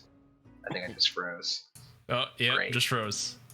All right. Well, that was marketing. They came to me and said we would like you to be in this next video. We have this idea. What do you think of it? And I was like, yeah, sure, I'm totally down. It's very funny. I really enjoyed it. I really enjoyed it too. It was really good. I thought it was hilarious. And then the whole Hurdle the Dead argument. My favorite part about Hurdle the Dead was that I didn't understand what it meant, and I made like a video about it. And the Firaxis Twitter account, like those guys actually watched the video to tweet at me about how dumb I was being. And I was like, hooray! They're like, I got it. They made like a little graphic and everything. And I felt I was very proud of myself. Yeah, it was funny. It was funny. I gotta say, yeah, I think like Firaxis and like your whole team, I think you guys get how to market, and I love how you build authentic, like real relationships with your fans and with your community. And Thank like you. now you've got like we're all like cheering for you, and you're cheering for it's great. I love it. You guys you. are at like an example of what companies should be doing, like really.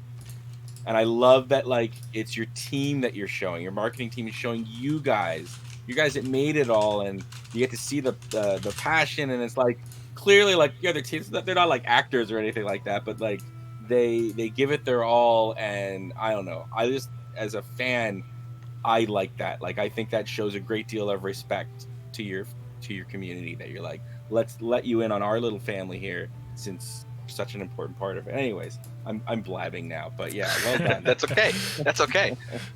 Yeah, thank you very much. No, that means a lot. How do you feel now that you're at the end of the Frontier Pass in terms of like relief, excitement, like what kind of emotions? Like big year-long project. I'm assuming lots of testing, right? Yes, like, lots of testing. How does that? Do you get like? Do you just get that moment to relax a little bit? How does that feel? Yeah, I think we do get a little bit of a breather moment there. It feels pretty good. You know, we have an idea of what's going to be going on from the very beginning. There are decisions that get made along the way, and evolutions that get made along the way. But for the most part, we have at least a roadmap of what's going to be happening.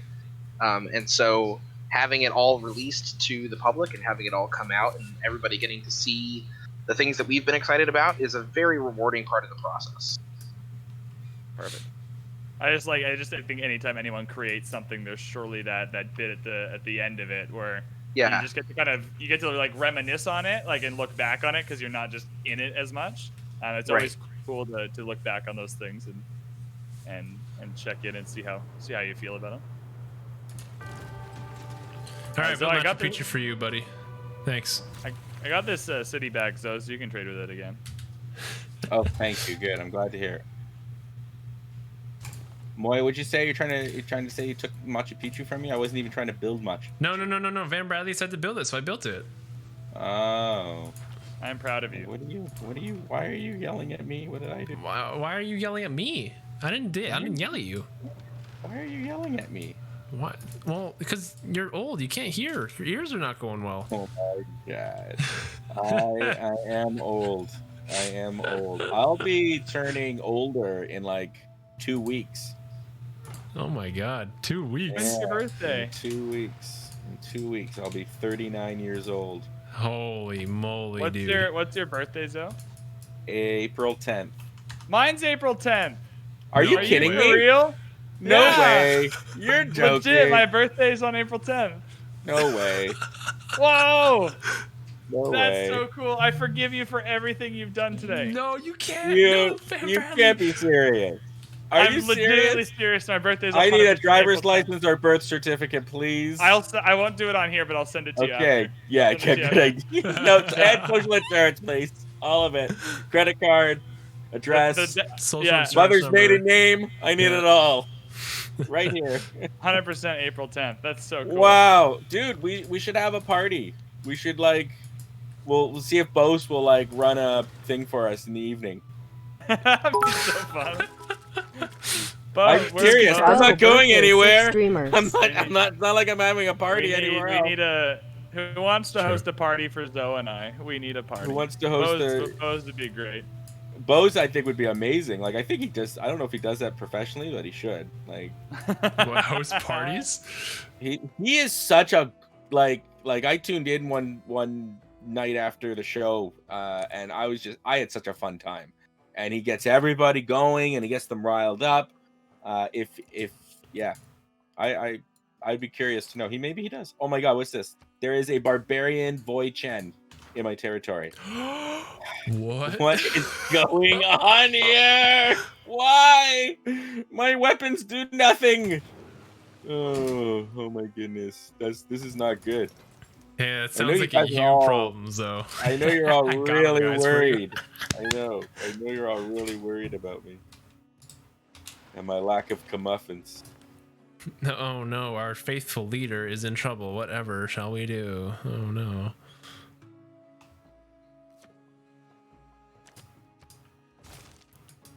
All right, it's time to slot monumentality in here. Slap that bad boy in. I just noticed now, Zoe, that you bought those tiles underneath my city. I was trying to move a great general there and couldn't figure out why it wasn't letting me. Why can't I go there?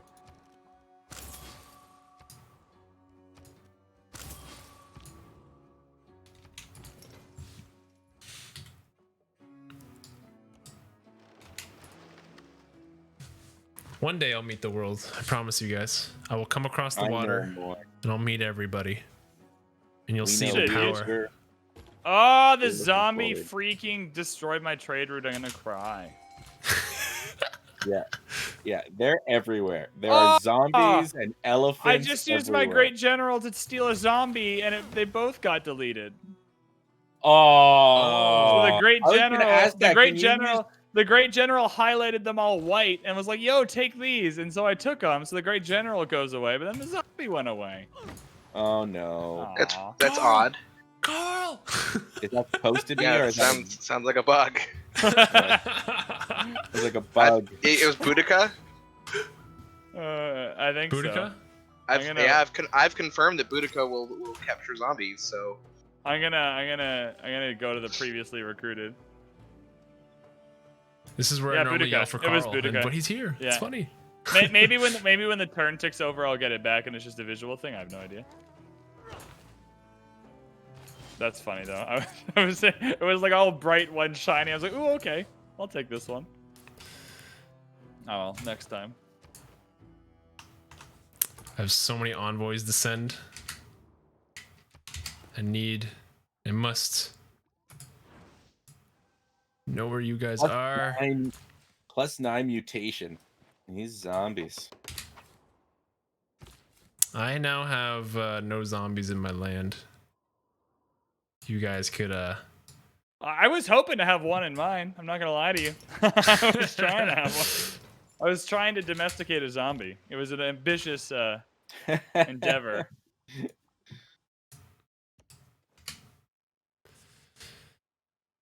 Own 2 crossbowmen, metal casting. Okay. Oh my god, zombies! What the flippin' heck? Whoa! Yeah, my zombie's gone. It's okay. I didn't want that one. I'm gonna get the next one instead.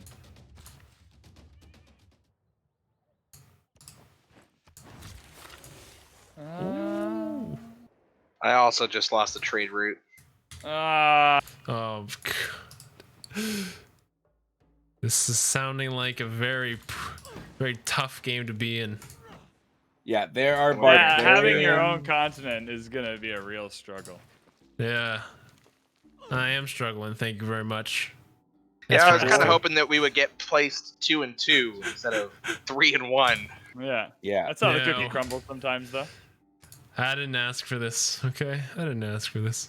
I just wish Moy had, if it was clear that he had asked for it's this, almost probably disappointing for Zoe that you get to steamroll everyone but Moy. Yeah, that's true. You know me well. So would you have traded not taking out Carl or I to take out Moy, or was this? Oh, yeah, in a heartbeat. I would have. Whenever I'm heroes, I'm gonna have fun with my heroes because I just know how crazy heroes can be. So I just wanted to demonstrate how much fun heroes are for me, but they might not be fun for you because you're the receiving end of, a conquered empire or a raised city. Yeah, Civ math. Civ math is usually not on Zoe's side. Never.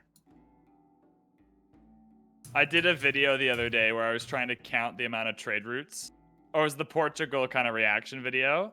And there was a bunch of trade routes on the screen. And I was trying to count them to see how many. And there's a huge number at the top that just says trade routes, like 11 of 12 or whatever. And I just I've realized after 2 minutes of counting all of them that there's just a huge number. It was really embarrassing.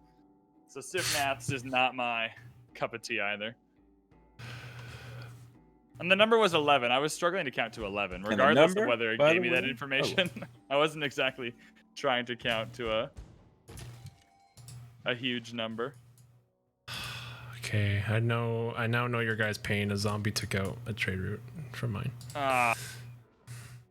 Well, at least we're all in it together. These zombies suck. Zombies, they don't respect human life. Oh, we have a dog. I saw a dog. Oh, do we? This is Callie. Aww. Aww. Oh my god, Aww. so cute. I'm such a sucker for dogs.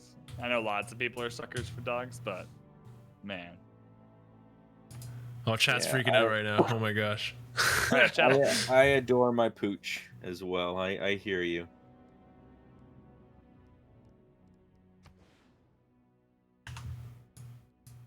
Oh my god, there's so many dogs in the chat right now. Doggo, pretty doggy, doggy, sunny, sunny, sunny, doggo, doggo. It's kind of like when you're driving a car on a road trip and you pass by a farm, you're like obligated to yell out like cows. Happens every time. Look, Doesn't matter who I'm with or where we're driving. You drive by a farm, someone in that car is going, horses! I see them. Yeah. Do you ever call them moo cows? Moo cows? Yeah. A moo cow? I'm trying to Moo be, cow? trying to be funny. I'm gonna try to be funny. I don't know. Okay. All right. I had people in my life who said moo cows and they made fun of me for just calling them cows, and so I was just wondering if that was everywhere. Wait, if that okay, was can just me. we pause? I want to dissect that a little bit. So can we establish what is the other kind of? So if we have moo cows, what is the noise the other kinds of cows are making? It's no other noise. That's the thing. They just that was a thing that they said. They called them moo Reset my cows. camera. I'll be right back. Okay. Okay, all right. I just wanna wait. I was They just were bullied. making fun of. So someone was like, and I'm not taking digs at people who call them moo cows. But I find it strange. Don't that get me wrong. If you call them moo cows, and then someone just calls them a cow, that you're unless you can distinguish what the other cow noises are, what is your right? What is your right to go up to Moy and be like, calling them a cow? They're moo cows. There's no other cow noises. If there's multiple cow noises, this distinction's important. I'm getting riled up about this, and I have no idea why. Were you ever made fun of with how you pronounce the word? Van Bradley, is that why? Do you have some inner demons coming out right now? No, how I pronounce the word. I mean, Americans will tell me all the time that I say like about like a boot, but I just don't. So I don't know what that's. I don't know. They're crazy. Yeah, I agree. But that's not really that's just like a fun. Yeah, no, I don't think so. Oh yeah, Barax actually YouTube bullied me. Barax? Barax. Obama's? Like you're saying Barax? No, like the building in the encampment, like Barax. Barracks? I can't barracks. I can't remember what I said. I said one of those three, and it was incorrect, and everyone bullied me that one day. And now I just interchangeably say all of them. Anytime I say the word, I just pick a different way of saying it. Just to make people mad at this point? I said Barax for sure in that video, and YouTube bullied me for sure. Barax. Man, I remember when we had Obamas. I remember those days. Okay, another governor title that I don't know what to spend on. Oh boy, oh boy. Now it's a Roman legionnaire. Before it was a elephant. Now it's a Roman legionnaire. It's great. Just keep it coming. Hey, you can recruit those, you know. Hey Carl, what's your favorite? Yeah. What's your favorite unique unit in the game? I've seen a lot of discussions recently about the different unique units and what people's favorites are, and then sometimes that goes into like a tier list discussion. But all the like the unique units, what is your fave? That's a good question. That is a good question.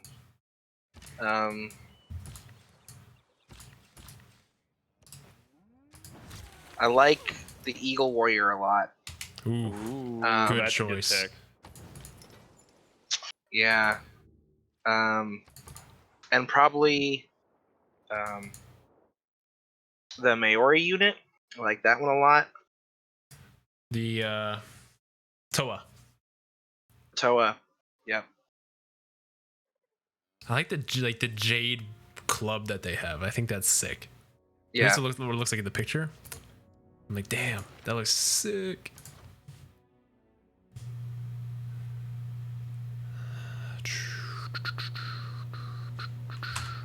What am I building?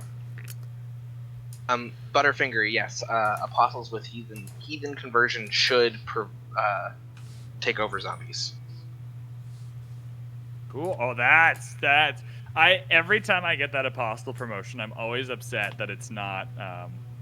What's the one that gives you the damage? This proselytizer that gives you the extra boost. Debater.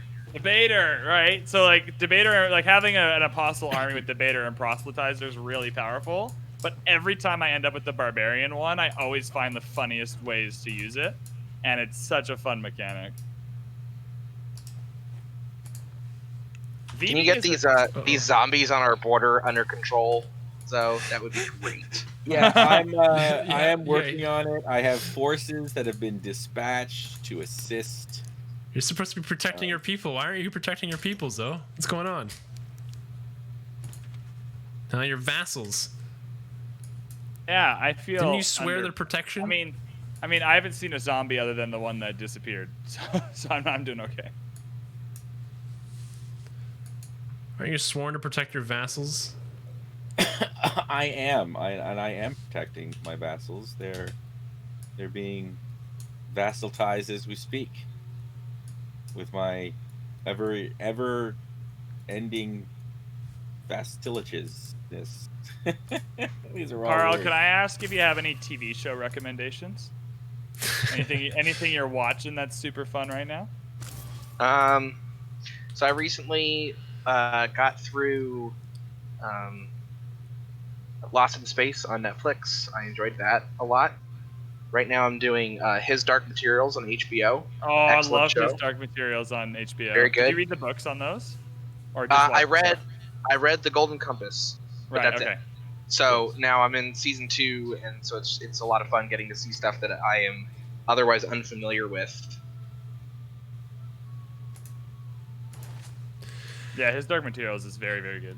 But how did you feel about Game of Thrones? Well, my dog's name is Khaleesi. Yes, we've noticed that. But how did you feel about the ending of Game of Thrones? I thought it could have been better. Yeah, Yay! that's a common sentiment. Were you as heartbroken as I when Christopher Tin said he liked the end of Game of Thrones? I was a little hurt. I was taken back by that. I was taken aback by that. I can imagine you sitting in your chair being like, wait, what? What's happening?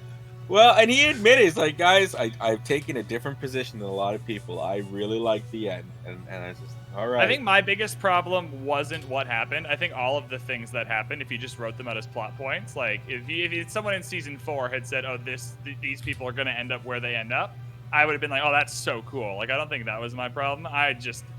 How we got there was wild. I think it was a lot of plot informing characters and not characters informing plot, which bummed me out. These zombies just keep coming, Carl. I know. I'm working on it.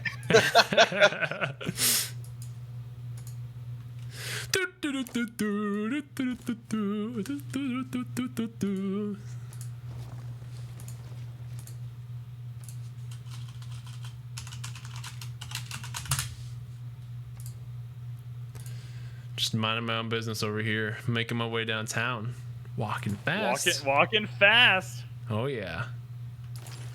That's one of those immediate, right? Like someone says, like making my way downtown. I cannot do anything but just immediately respond, walking fast. It's like when someone says downtown. Sweet Caroline, and you're just like, duh, duh. You call and response that you can't turn down. Oh man. PB, I have never watched Riverdale. You've never watched Riverdale? Please spare. I don't have any. I got a lot of TV recs. I'm gonna do a TV non-rec list, and Riverdale's #1. I'd actually agree with you. Do not recommend. Oh my. You can see my head in an episode of Riverdale, though. That's fun. Really? Yeah, Riverdale's filmed like 5 minutes away from me. Or parts of it are filmed like 5 this. minutes away from me. And so they were calling for extras one day. And then the agent I used to have for the whole Selena Gomez incident we've talked about, which is very upsetting still, they called and they were like, hey, you live 5 minutes away from this thing. Do you want to go and just stand in a high school for 8 hours, and I was like, yes, I will do it. How many have you been extras in other things? I want to know. A couple of commercials, but that was it. I did acting as a kid. I did acting as a kid more for like the skills than to actually be an actor. My mom just thought it was like good skill work. Right? It just suited my personality. It kept me occupied. Oh, right? So it's like my parents giving me the video games. So your parents just gave me the acting. Oh. Yeah, like you go to auditions and stuff all the time, but you're always auditioning with the same people because when they cast for parts, right? They're usually casting for like a certain look or a certain age or something. So you're always going in with the same set of people. So if you're going in, let's say if there's you and like 6 other kids in the Vancouver area that are always getting to those auditions, if you're not the best one of those 6, you're not getting many of those parts. And so true. Right. But it was never why we did it. So we were never bummed out when we didn't get an audition. We never, like a lot of people, they'll get the script for their audition and they'll pay for like an acting coach to go through just that script with them instead of a general class. Like we didn't do any of that. But it was fun. Man, I'm looking real funky over here. Funky fresh. I'm going to say it again. Simming my life away. Simming your life away while the world waits for your arrival. Carl, I'm is trying. That what I think it is? Is that battering ram a threat? No, it's not. Okay.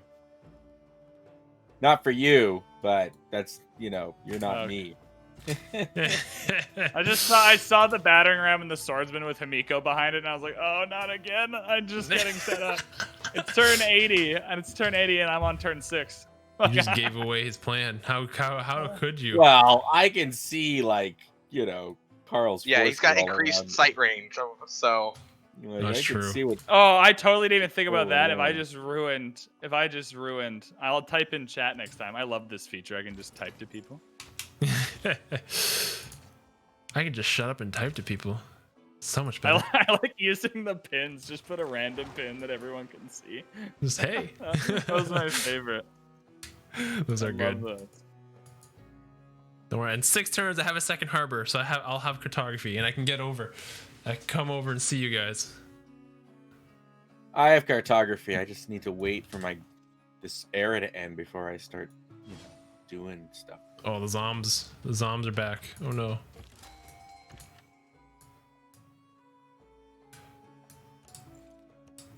This might have been the most useless scout I've ever built. If I'm being honest, I don't know if he scouted a single thing. Well, he tried, okay, and that's all that matters. What he has done was a good effort and good work. I just think the work I have available for him has not been sufficient. Quick question: what leads to corporations? I know you need a stock exchange, but like, what's the technology called? Currency? No, it's not currency. It's Economics. Economics. Yeah. Economics. What do I need to get economics? 2 banks. Okay, I could do that. Oh, I knew that answer too. I was so ready. Oh, I was so ready to just be like 2 banks. 2 banks. Sure you were. I could do that. Yeah, sure you were. Oh, okay, Carl.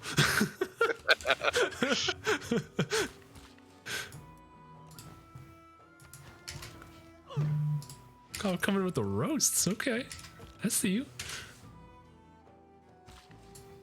If you don't get at least one or 2 good digs in when you're on the Civ show, I don't think you're doing it properly. I think you have to.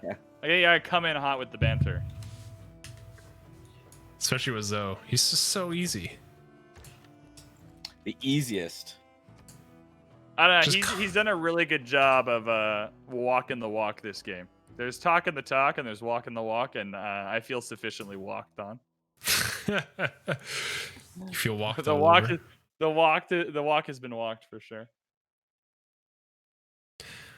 I'm very much enjoying Babylon's ability to automatically build the first building in every district. Thoroughly enjoying that right now. It's very powerful. Such a good little niche thing that like I would have never thought of. So good. 100% costs. Okay, what do you guys need for Zoe to be the most? 100% gold. Got it. Way ahead of you guys. For some reason, I have no diplomatic favor. I don't understand it. It's very strange. It's almost like you held the capital city. Wow. Yeah, it's like I'm getting some kind of. I remember that patch minus. came through. I think it was early in the Frontier Pass where the patch notes just said, "You will now lose diplomatic favor or lose more." I can't remember what the mechanic before was, and I looked at it. I was like, "Ah, but that makes so much sense." It was one of those moments where I was like, obviously doing domination so often. You're just like, "Ah, but that just makes perfect sense." It was one of those notes. It was whoever wrote the notes for that. I don't think they were trying to be funny, but just the way that note was worded, I found to be hilarious. We voted 100% gold, though. I'm very proud of everybody who partook in the decision making here. We've made good choices today. We've made good choices.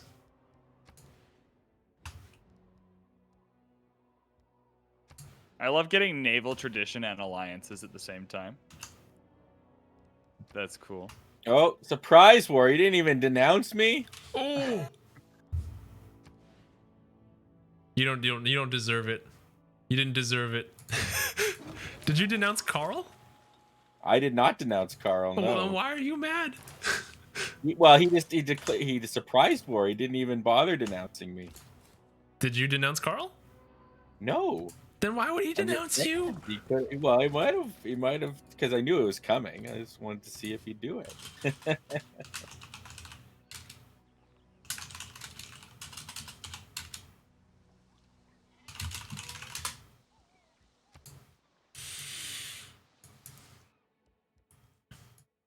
Carl's coming in with a vengeance. Here we go. Go, Carl. Go, Carl.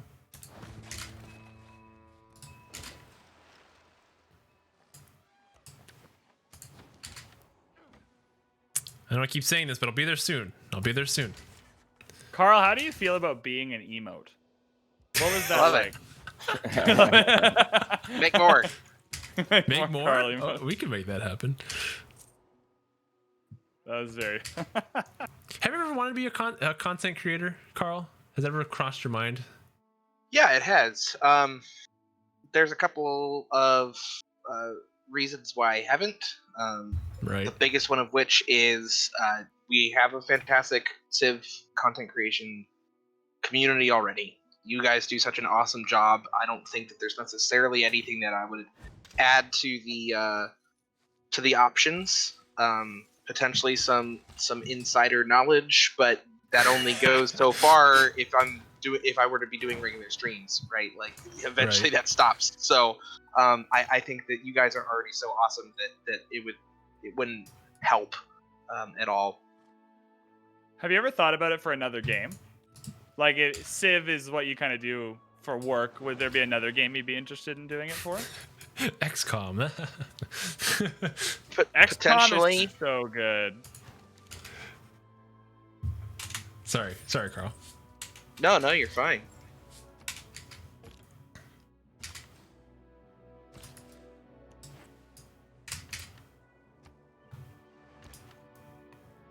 This mixed up tech tree's got me confused. Okay. I know. Well, what game would it be though if it wasn't Civ? If you had to make content. I don't know. Honestly, yeah, I could see something like Assassin's Creed, but yeah, I'm not exactly sure. That's something that I'd have to put a lot more thought into. I don't know how big the Assassin's Creed community is. You know what was really underrated? When Assassin's Creed had multiplayer back in Brotherhood and like all the way through until like the new ones, those multiplayer sessions in Assassin's Creed, incredible, so good. Man, I agree with that. You ever played it, Van Bradley or Zoe? I played the single player Assassin's Creed. I play every iteration. I haven't played Valhalla yet. I will though. Okay. But I've never played multiplayer. So back in like Brotherhood, when it first introduced, the game mode was there's like 6 players in the game, and you all pick a character, like an NPC looking character, whether it's like Plague Doctor with the big nose, or a courtesan, or a mercenary, whatever, right? And there's more of you scattered among the environment. So there's replicates of you, and your goal is to kill a target. So the target is another player, but you are also a target for another player. So you're trying to kill your target, your contract, and also you are part of a contract. So you need to blend in with the crowd and confuse the enemy. Are you an NPC or are you a human? You try to blend in, and then when you can finally locate your target and they do something obvious where it's like, oh, that's obviously a human player, whether they sprint or they climb a tower, that's when you know, then you kill them and you get points off of kills and deaths. And I thought it was just such a cool concept. So good. We play a game similar at work every summer. We call it Staff Sting. And so you have a target that you're trying to tag out of the game. We call it stinging them. And then someone's trying to target you. And there's a bunch of rules about when you can and can't sting someone. Like you can't sting someone when they're on their like break time. You can't sting someone if they're like around the children they're meant to be supervising. Right? It's meant to be like to catch people like not really doing their job. Right. To sting them. And it's because you're always just watching your back. And when it comes down to the last couple of people and they can figure out who has who, it takes days sometimes to get the last few people out. And we have to cover positions. There was one year where one of the rules was, and it still is, that you can't get tagged when you're in a boat, because we use the boats to bring staff in and out. So you can't get tagged on a staff run, or if you're like in a kayak or whatever, like you can't be in a boat. So someone would literally have a tandem canoe, and like two of the other staff carry them around all of camp. Like, so they're just never not in a boat. It was so funny. It ends up sucking up a lot of resources to keep the game going, but it's so fun. Yeah, Assassin's Creed multiplayer. Highly recommend. Having a heck of a time successfully building a castle. Like everywhere I go, it's like, nope, can't build here. Nope, can't build there. Carl, I hope you're winning their war, by the way. I got one city. He got a city out of it. Nice. Yeah. So it was interesting. Earlier, I had a settler that I had moved down towards this river, and he had a settler that he was moving towards the same river, and I got greedy. There was some the tiles that I had available to me to settle early were bad loyalty, and I got greedy and moved to a tile that was better loyalty, thinking that I would have time, and forgetting the +1 site that he had. And so he was able to steal that spot from me. So I have raised that city and will be using that settler that has been sitting there this entire time to finally make that city. Very good. I'm glad that Zoe is crumbling. Nothing makes my day more than hearing that Zoe is struggling. Well, crumbling. I wouldn't say struggling. Yeah, no, I lost my frontier city. This is true.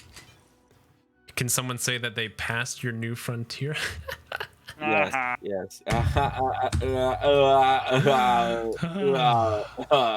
Oh my goodness, boy. We're so lucky to have you. I know. The world is... It's the wit, Carl, boy. It's the wit.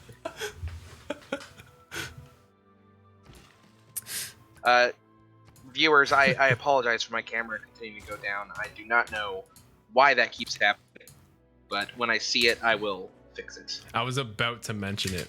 Because I just noticed it myself. I have meetings all day long that I'm on video call for, and it's completely fine.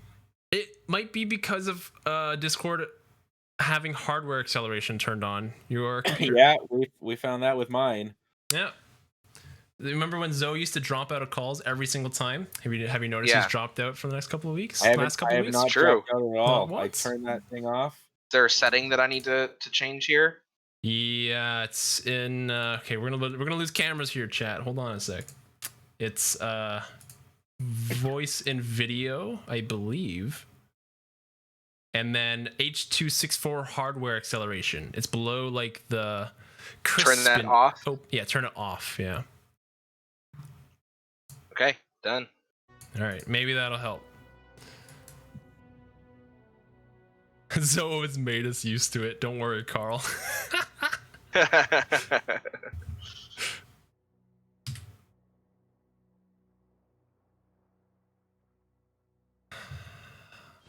will meet you guys Oh, I can go across. Oh, I'm coming. Oh, I already see somebody. Oh my god, you're actually not far from me. Who is this?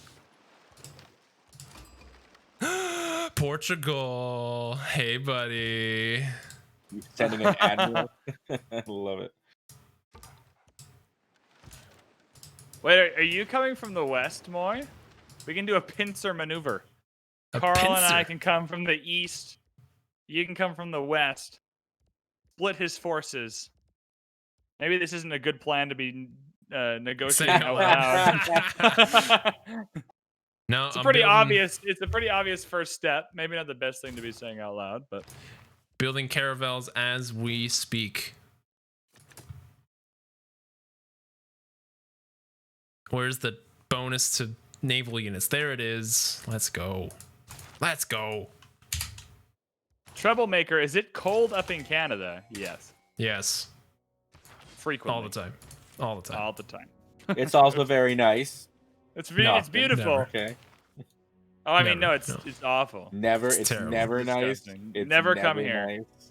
Wherever you are, stay there. Don't go Wherever there. you are, stay there. It's safe wherever that is. Is that a Less quote from cold. something?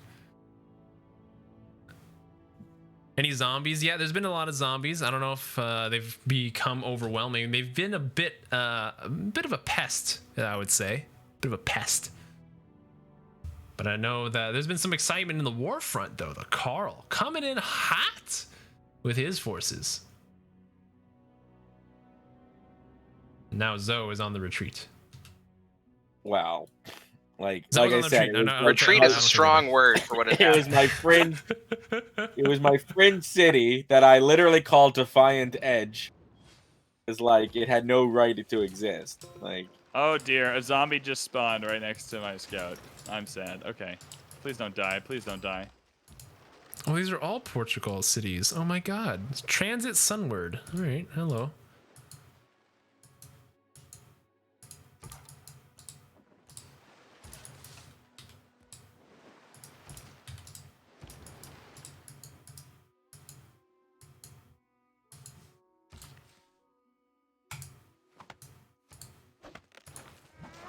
Oh, there's economics. Build 2 banks. I could do that. I don't need to research this.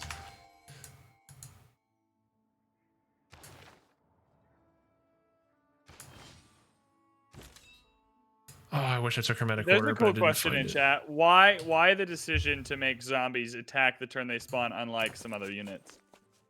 I don't know. That was a design team decision, Cool. and I do not have an answer.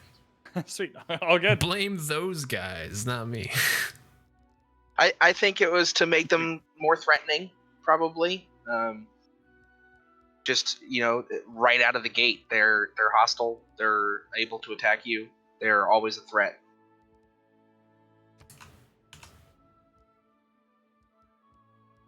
They are scary. I will say. They are very scary. shall we? Scary. So scary. Zoseph, scary, help me. Hold me. What? What? What just happened? But okay.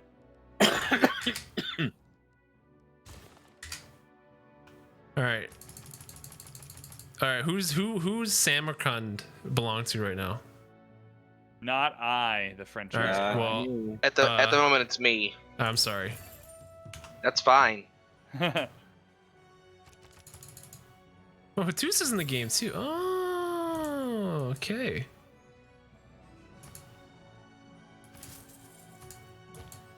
My suzerain ship was to steal it from Zoe, Oh. so that they would not be at war with me, and I could get some hero score. And I had a similar philosophy, but the other direction. Well, it's not mine. Cage anymore. Oh, but neither is Zoe. Did anyone hit a Dark Age? No, not yet. Not yet. Not I. I hit the. I was just in one. Well, that's upsetting.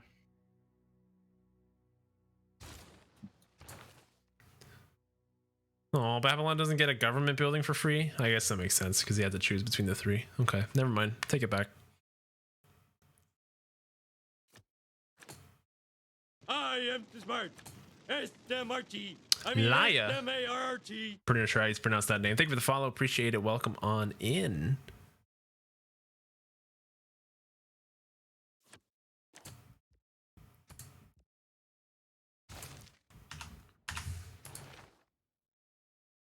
So I hear that you're looking to worship a better religion. Is that true? No, that is not true. I have my own faith. Thank you very much. But if you That's what I want, heard. by all means, you know, join the war front. Try to spread your faith in my territory. It's not what I heard. I heard that Van Bradley was really, really adamant on spreading some faith to Zoland. That's what I hear. Because, like, you know, he used to live there. He used to live in his own land. They got taken over. Yeah. I would recommend. I think the citizens of No, We Love Carl. That's such a funny name change. We just want to make sure that we're clear on who it is that actually loves Carl. Yeah, I got it. That's fine.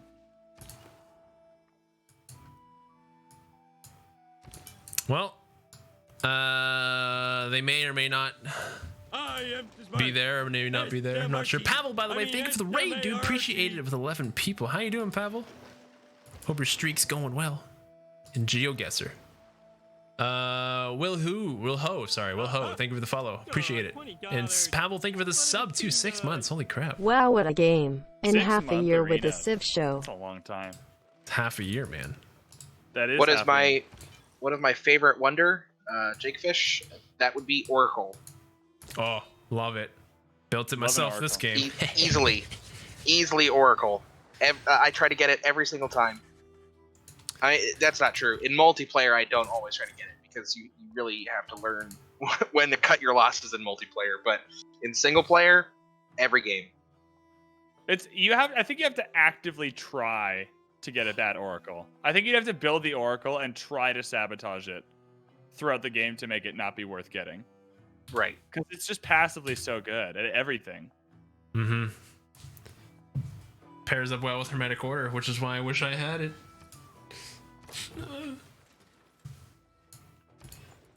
Alright, Zoe, how are your trade routes looking? Are they looking funky fresh? I bet you they'd be nice. I bet you there would be some sweet possibilities here. No, they're not that great.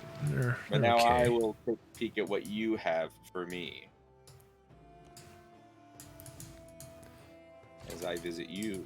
Alright, I'll probably have a lot more offer than you do.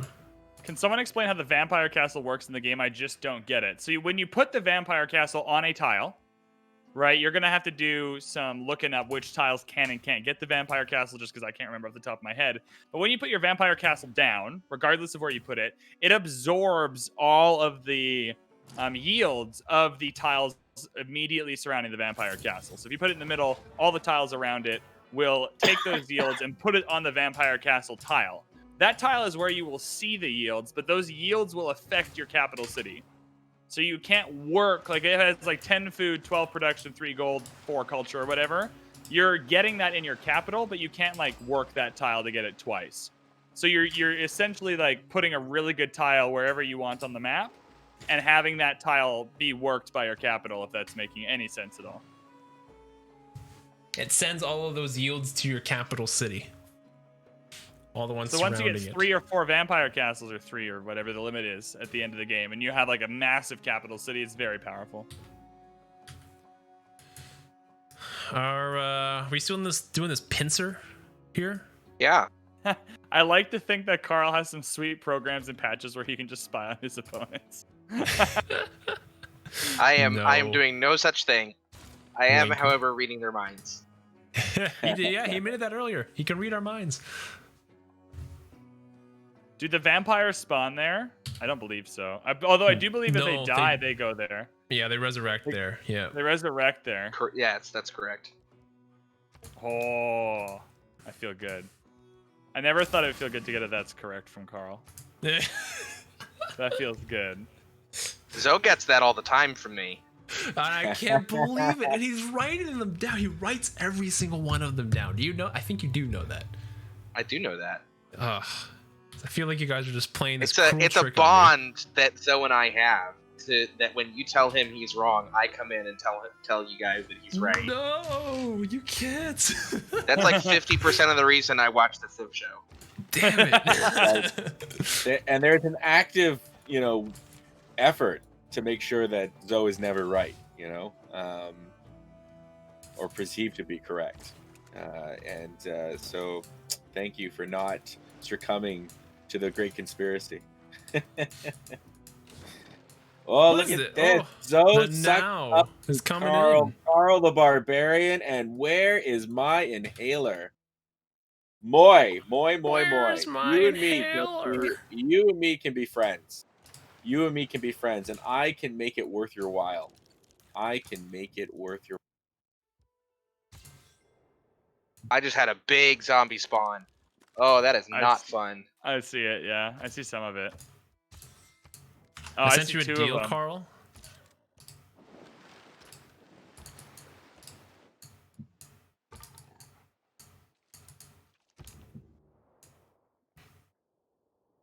Just giving you a little heads up there. Thank you.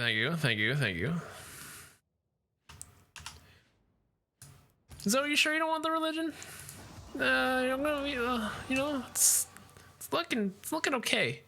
Well, we can have a religious fight. I'm okay with that. No, you don't want my religion? You sure? Yeah, actually, I don't really care. You know what? Tell you what. If you declare friendship with me, you can spread your religion. If I declare friendship, please don't. Yeah. If you declare friendship with me, you may spread your religion into my land. I'm not trying to be selfish and act in my own interest. I will convert to your faith. Wow. I would not like that very much. What if I took Crusade, Van Bradley? Would that make you feel better? That'd be funny. But then you're friends with him, though, so it's ineffective if you're friends with the person. That's true. That's true.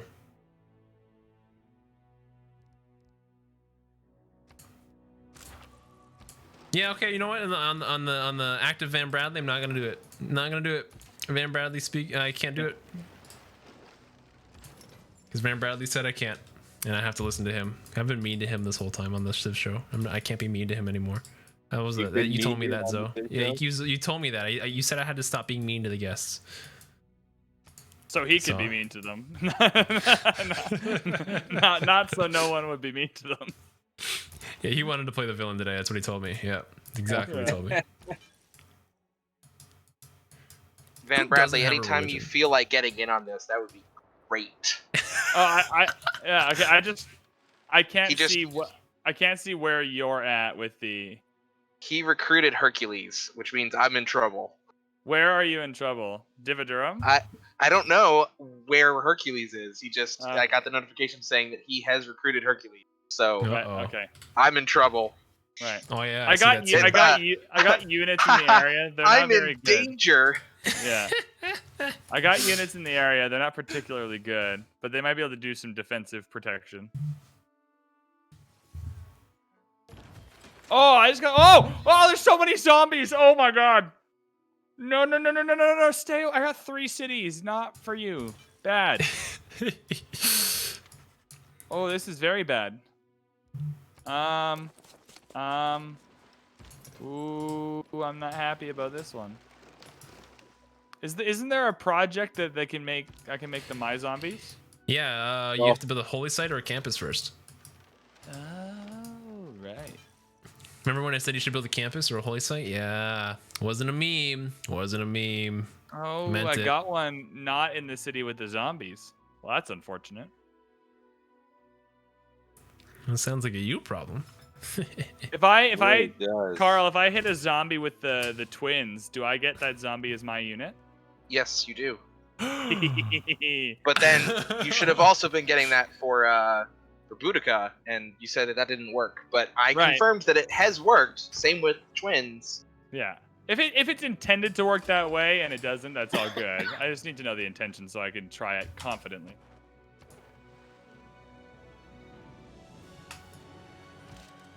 You just got a very fortunately timed volcanic eruption, my friend Carl. Yeah, that was a good one. That's a good one. That was a good one. Probably I am appreciative of that. soothsayer. Do you have a soothsayer out there? Nope, Or was that random? that was random. Wow. Apocalypse mode. I mean, I got hit with so many storms at the beginning. I got a huge dust storm and I think 2 blizzards. I lost population. I lost like half my mines. It was pretty nasty at the very beginning, and it definitely slowed me down on an already not fantastic spot.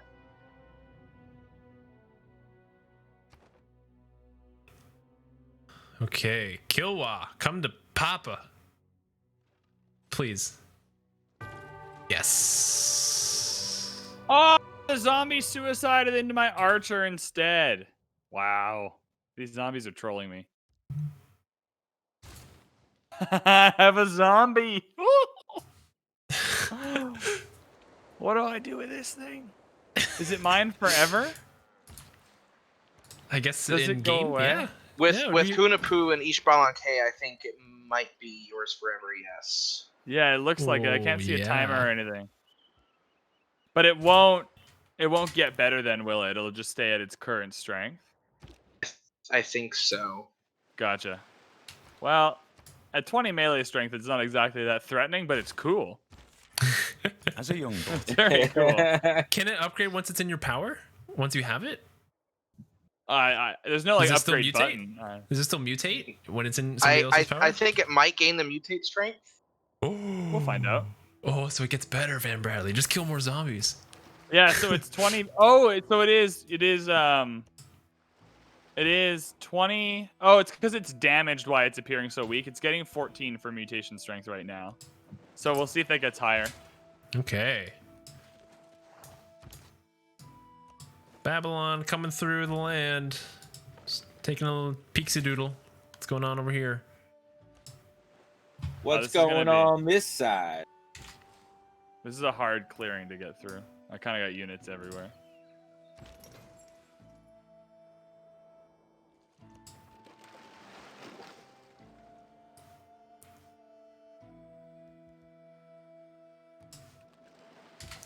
I'm sending you a deal, Moy. Yeah, man. You send me that deal. I will look at that deal with my It would eyeballs. be extraordinarily helpful. I am once again asking for your assistance. Copper Cutter says VB needs to get moving. I'm not gonna lie, Copper Cutters. I'm trying to beat Vroom around here. I was set back by a little thing called having my first 2 cities taken really early on, and then losing another settler. There is somebody trying to help you with that capital situation, but he's doing so solo and against multiple heroes. I'm sorry. I'm gonna get in soon. Carl, I'm about to send you a trade deal as well. I sent you a deal. Moy. You sent me a deal? What the Did. heck do you want out of me? No.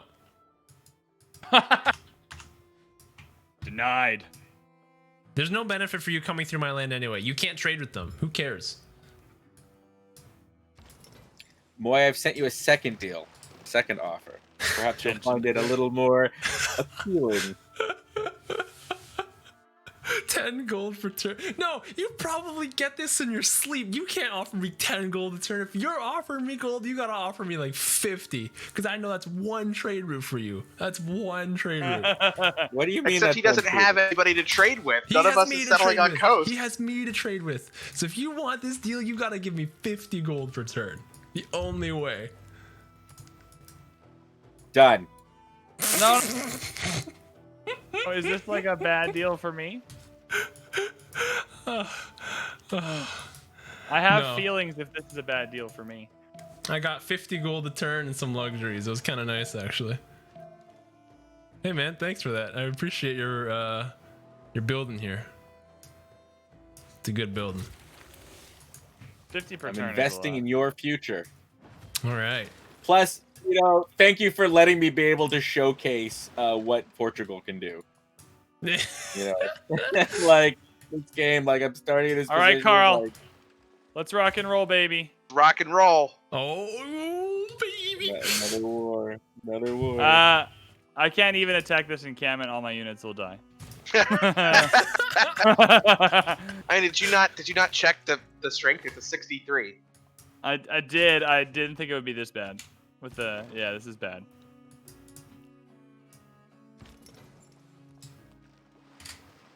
Ooh, what died? Oh, my crosswoman. Okay.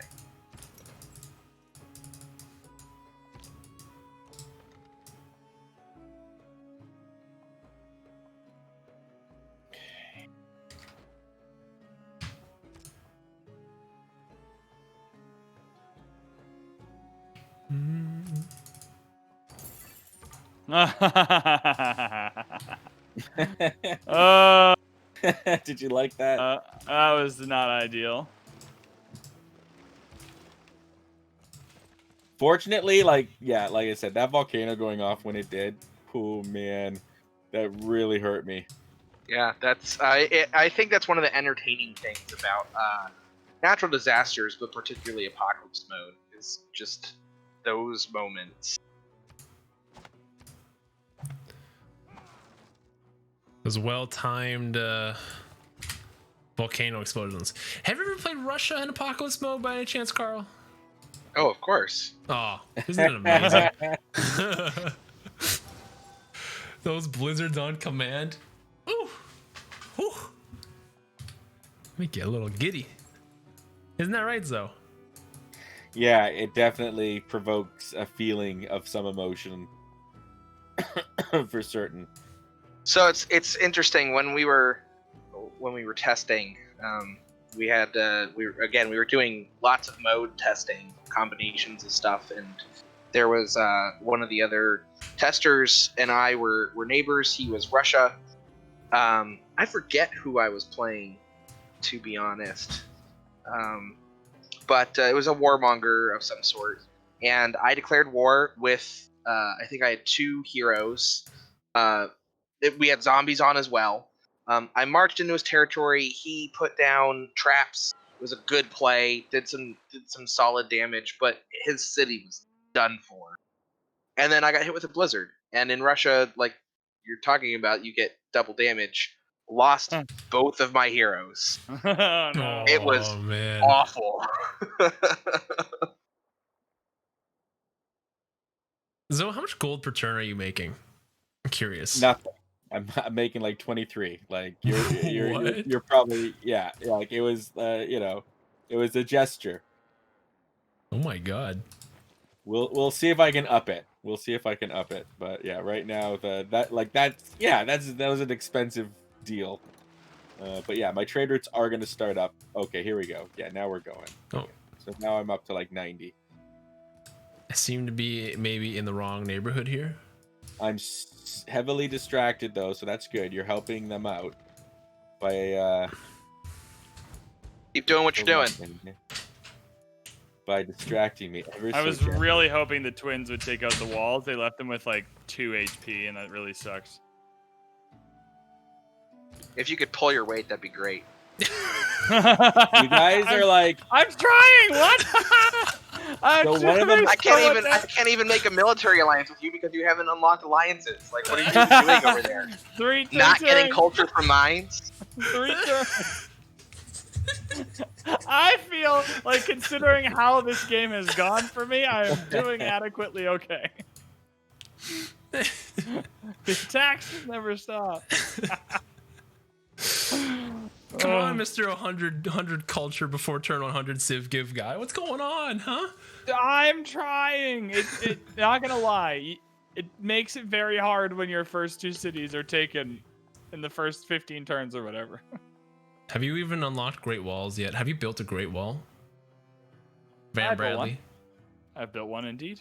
So is it a Great Post or a Great Wall? Oh, it's a post. It's a great post. One of the annoying things here, and this is very much in your guys' favor, my inability to build up the walls of No, We Love Carl because of zombies suddenly appearing and attacking, and then I have to wait to repair, and then I have to wait to up, and I haven't been able to, and that's over like the last 30 turns. I have not been given, because I didn't put a guy where the zombies kept spawning. I guess I should have put a guy there to stop them from running into my walls. They did nothing to my walls. They did like 1 damage to my walls, but that was enough. It's enough. Yeah, it's enough where you just can't build additional walls. Yeah. Thing is, regardless of the outcome of this battle, if I retreat, there's gonna be zombies here. Like enough units everywhere. have died that there is going to be zombie spawns. And it doesn't matter if you keep the city or if I take it and return it to Van Bradley. That is, someone's gonna be dealing with that. I will happily take my capital city back and the punishment can be dealing with zombies. That two things. I get my capital back and I get to try the new game mode, like properly just get in it. So it's perfect. Also, I have a zombie, so I'm gonna try and make them friends. I'm not sure if that mechanic's in here, but I'm gonna like get them to go they're gonna go out, they're gonna have dinner together, they're gonna introduce each other. I'm gonna try and use my zombie as like a friendly force.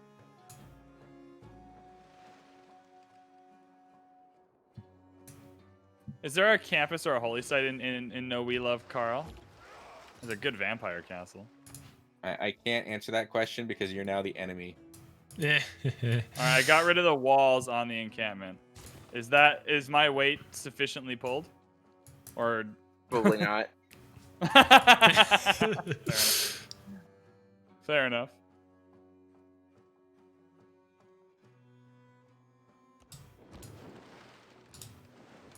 About to lose my other vampire.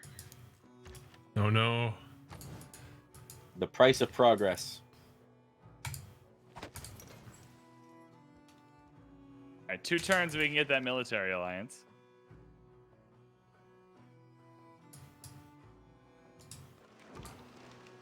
Oh my god, this vampire won't die!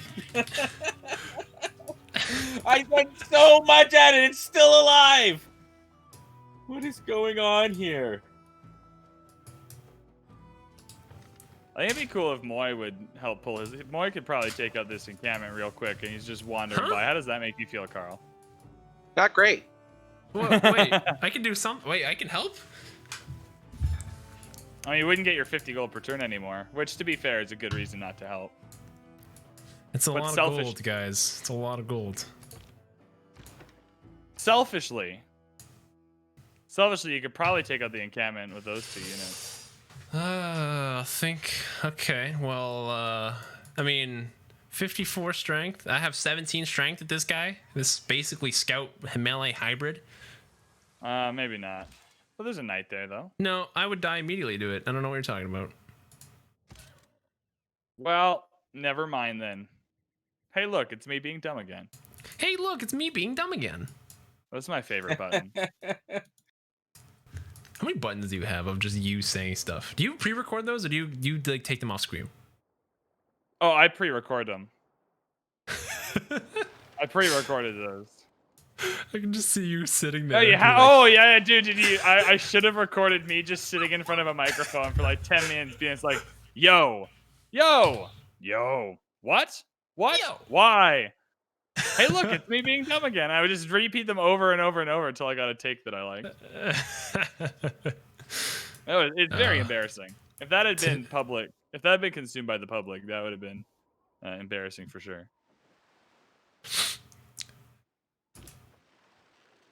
I am sort of shocked, but not shocked, I guess, because I haven't been to war yet, that I am leading in science and I am Babylon. Science per turn, to be clear. That's pretty impressive. Or a closer indicator of our conflict. How violent our conflict is.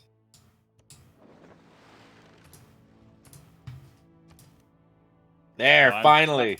I'm standing in the way.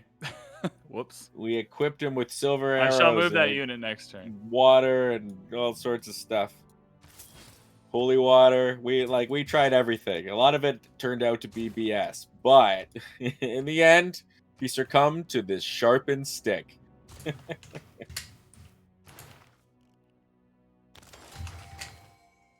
Another great writer. Okay. And I hate when we have too many of those guys. I have quite a few, I would say. The Nightbot command about the catapults is still the best. Every time it's so funny. It is. It's pretty good. I still can't believe he did. He had a. Why do you have an army of catapults though? I don't get it. Because they were waiting to upgrade. But why? But why? I like to pay for my upgrades. I prefer to get units cheap and then upgrade them. With having gold. a small, fully upgraded army with all the promotions is so effective. Saves you the money. All your units are better. So good.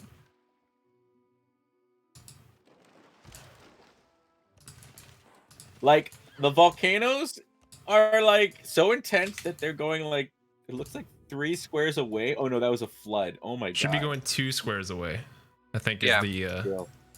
Yeah.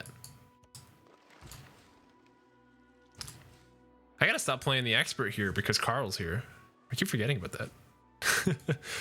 Usually I'm the one that answers questions, but Carl can answer questions.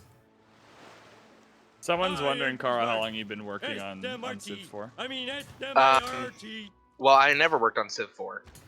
No, how long have you worked on Civilization 4? Sorry. I know. I was just. So I think my first project was the Gods and Kings expansion for Civ 5. So I did Gods and Kings, Brave New World, Beyond Earth, or Beyond Earth Rising Tide, and then everything for Civ 6. What was your favorite one to work on? Civ 6. Good answer. Good answer.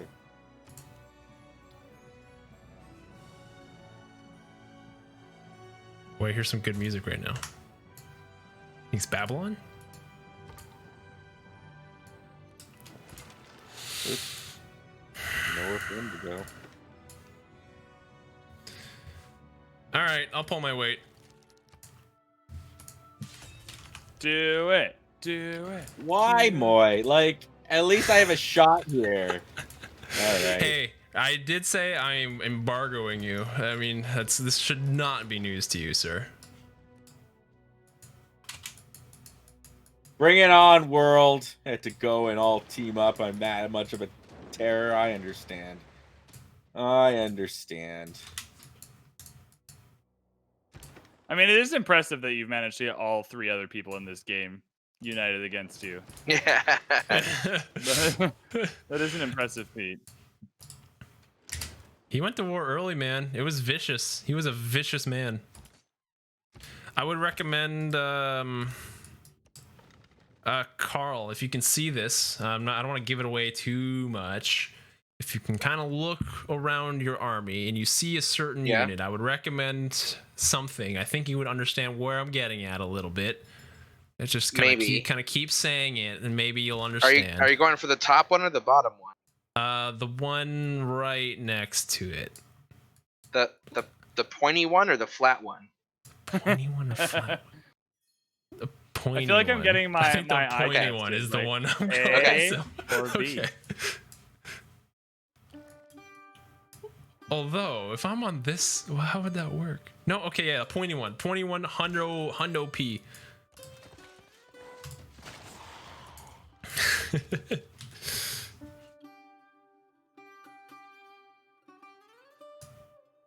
Oh, and his capital is exposed with damaged walls? Oh, interesting.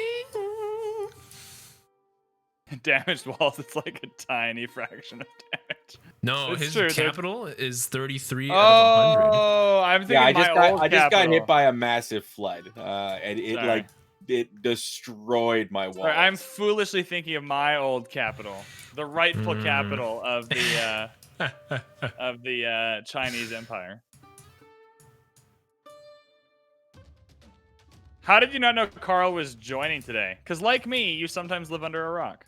I don't know.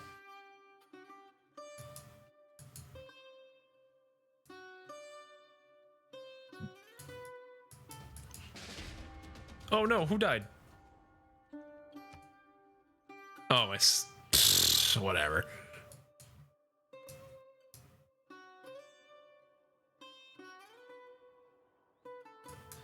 So how good is your navigation school right now? I don't know. Oh, I guess you will never know because I'm gonna pillage it. Yeah. Making like two gold or something like that. It is a Oh, jackal. no. Is it a jackal? Looks like a jackal. Jackal. All right, fire in the hole! Fire in the hole! Fire in the hole! Fire in the hole! All of my trade routes are resetting. Did it work? Worked. I don't know how effective, but it worked. I don't know how effective either. I have no clue what's going on. I'm still going through my various trade routes. You're going through your trade routes. I got every city-state at war with me. I have every nation at war with me. All because I went and took someone's capital. Wah. Pretty good reason.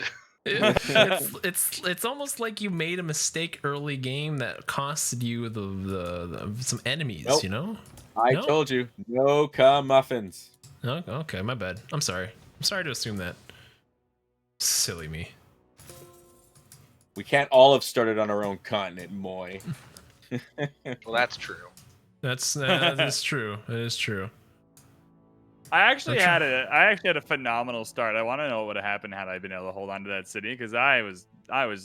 It's a nice really, spot. I was having a good time with the strategics in my pantheon and everything. I know I have another cool. Oh, Owls is here. Hello, Owls. Hey, Owls. Follow the TheCivShow already. Well, thank you for the follow, Owls. Appreciate it, man. Welcome on in. Oh, there's a vampire here. This is bad. His vampires are very strong. I'm not gonna lie. It was going not the best before the vampires. I'm not gonna feel good about the whole vampire part of this. What is that? Modernized trap? It looks like a fire pit. Exactly. That's modern. What? Fire is a modern.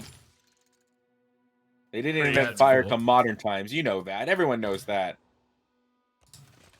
Just looks like a fire pit. It looks really cool. I'm sorry. Wow. What is there to pillage? Hey. This knight's just looking around. Leave the knight alone. That's a zombie. Why is it attacking me? Go away. No. Moving around. Oh. No! Oh, Oh, this is sad. I'm sad.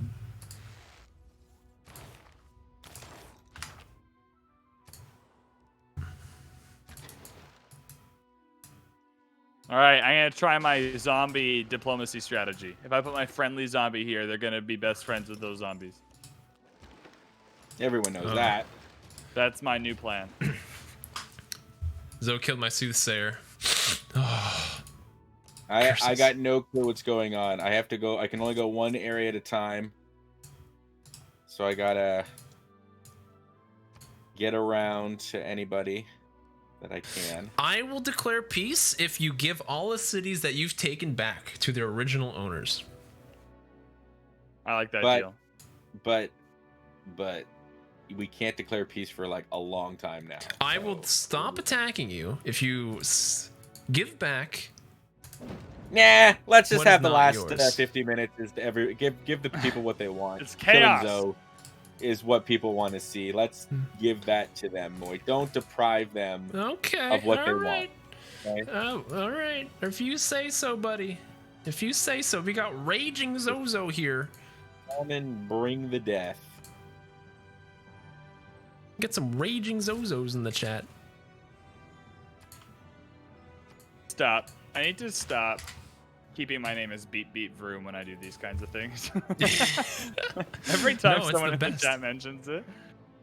It is very funny when you score in Rocket League and your car, it's like beep beep vroom has scored. I laugh every single time. Beep beep. Vroom.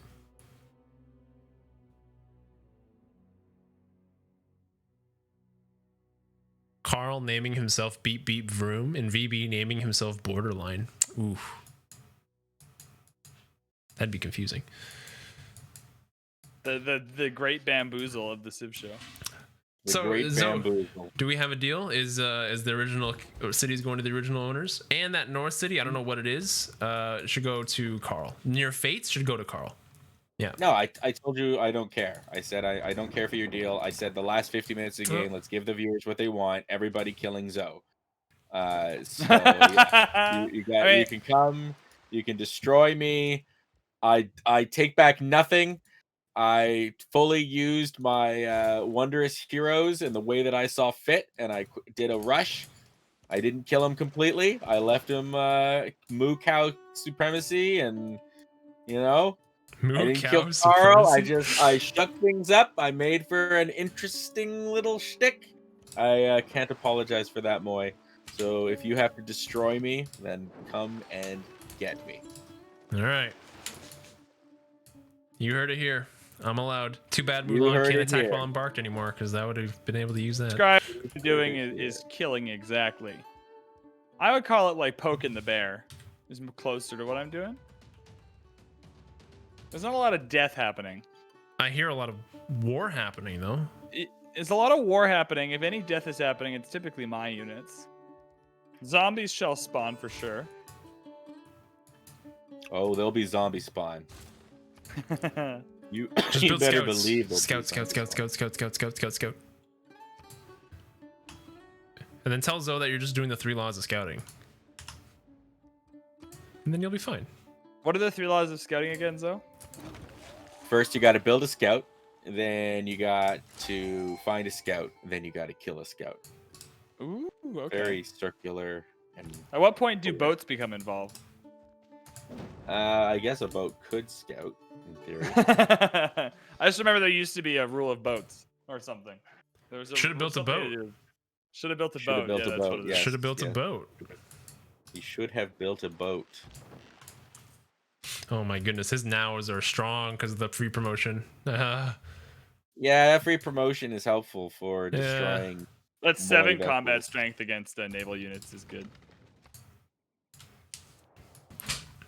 It's just a little strong, little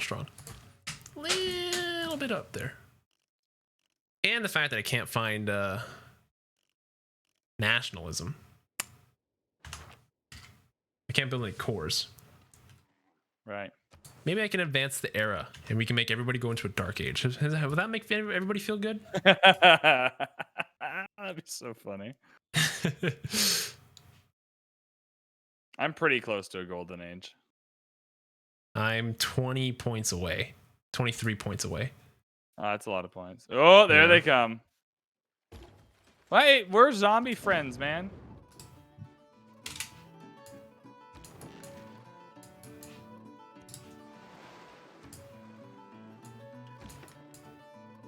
Can't believe this guy doesn't want to be zombie friends with me. I got him. Off the top rope. Oh my God, I'm about to lose this war. Such a violent fight. We were having such a violent fight. This is bad news. Yeah, I'm about to lose this too, Carl. Oh. Oops. I tried pulling my weight, yet I'm a weak leader. I have a weak army. I have weak land that was the good land was taken from me. I suppose this land is pretty good. Your ancestral land was taken from you? My ancestral land was taken from me. Some conquering hero? I stand by that it was a fantastic move. Great place, swift decision making. Stop it. Stop Good use of units.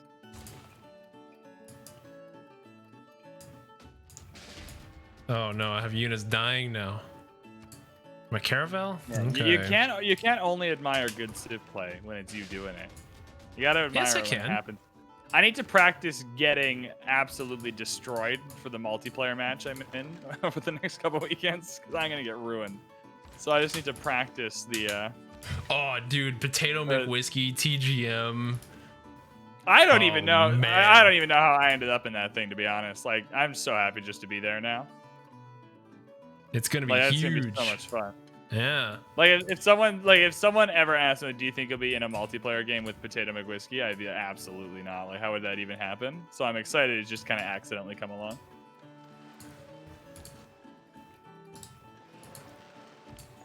I'm gonna get trashed for sure. I'm excited. It'll be the best Civ thrashing I ever get. Well, you got a powerful ally here, and your buddy, the Babylonians. Good. I'm glad it's a new vote. Get rid of this BS. Double gold. No borders. No borders. No borders. I have so much control over this vote. What are you guys doing for it, Moy? What's your involvement? I know you guys are involved somehow. We are casting it with PB. Cool. So as a 4-person cast, or you just a couple of you guys? Nystagmus is going to sit out. Zoe has used the 3 laws of scouting. Build a scout, find a scout, and kill a scout. But don't let that Zoe's distract you from the fact that in 2021, Zoe pile drive Van Bradley off hell. In a sullen, he plummeted 18 feet under the announcer's table. No borders growing for Zoe. Yeah, what's up? She's got so many Python shots. Yeah, this is a lost war. Yeah, this is done. I've sent a peace deal, but he's ignored it. Along with I haven't. Sorry, I am too busy. Sorry, I accepted the alliance. I will look at the end of my turn. Well, now a military alliance doesn't do us any good. So now you just lock us into a bad alliance for the next however long. I'm a bad person, Carl.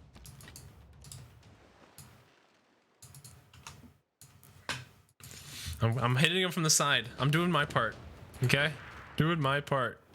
I let Carl down for sure here. I didn't have many good options, but I didn't choose many of the good ones I had. I got a spearman, though. Maybe that'll turn the tide. I've heard that many times. Yeah, I hope this spearman will do me wonders. I'm kidding, by the way. I don't know if you made that clear. It was a joke. Yeah, I'm trying to figure out how not to. I'm trying to figure out how not to get killed here. Think VB threw away his shot? Yes, absolutely. I mean, I think the shot was at first taken to me, broken, smashed up a bit, and handed back. But once it was handed back, I did indeed throw it away. Don't worry, I'm pillaging all his tributes. I am in for a cheeky Hamilton reference. Anytime someone wants to sneak in a Hamilton reference, I respect that. Carl, I sent you a deal. Oh my gosh, is there actually gonna be peace in our time? Yeah, I'll take one of them peace deals though if you're handing them out. Sure, buddy. This is not going well. All right. What? What happened? Oh my god. Oh, look at all the city states I just discovered. All the ones that just declared war on you? Yeah. Oh my god. The nation is at peace. The empire of The world China. is at peace. Now let us turn our sights to the real enemy of the people. Van Bradley. Do you want to join war? Do you want to join my side of the war? Even though it's really not beneficial to you. I just made peace with Zoe. I would like to point out that I have taken the #1 science spot in the game, even though I still only have a single campus. That's awesome. I think I only have a single campus too, now that you mention it. I don't remember building another one. You shouldn't have very many campuses. No. Just goes to show that campuses are overrated. Am I right, guys?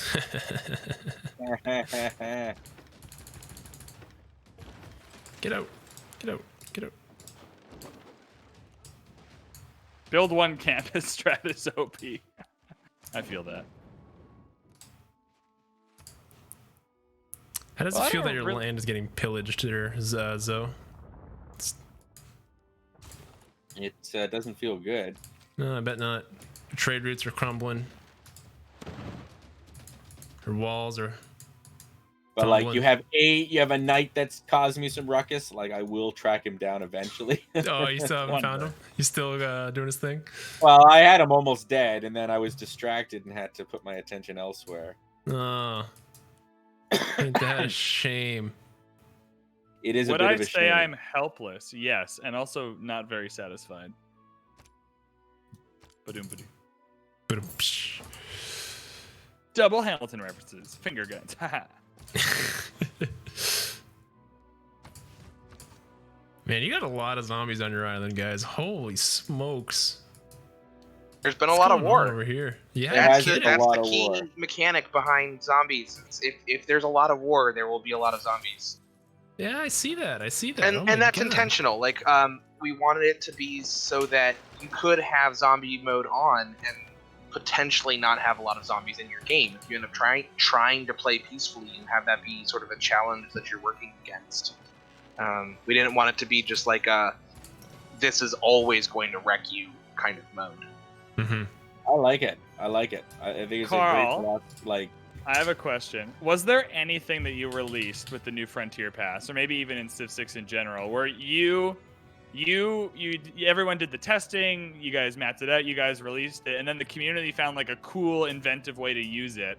It's not like a bug, but it just wasn't intended. Like it wasn't on the radar, right? Is there anything that came out that stands out where the community found a fun way to do something? You're like, oh, we didn't even realize that was not what we thought people would do with this thing. I don't know if there are any that were unanticipated that weren't bugs.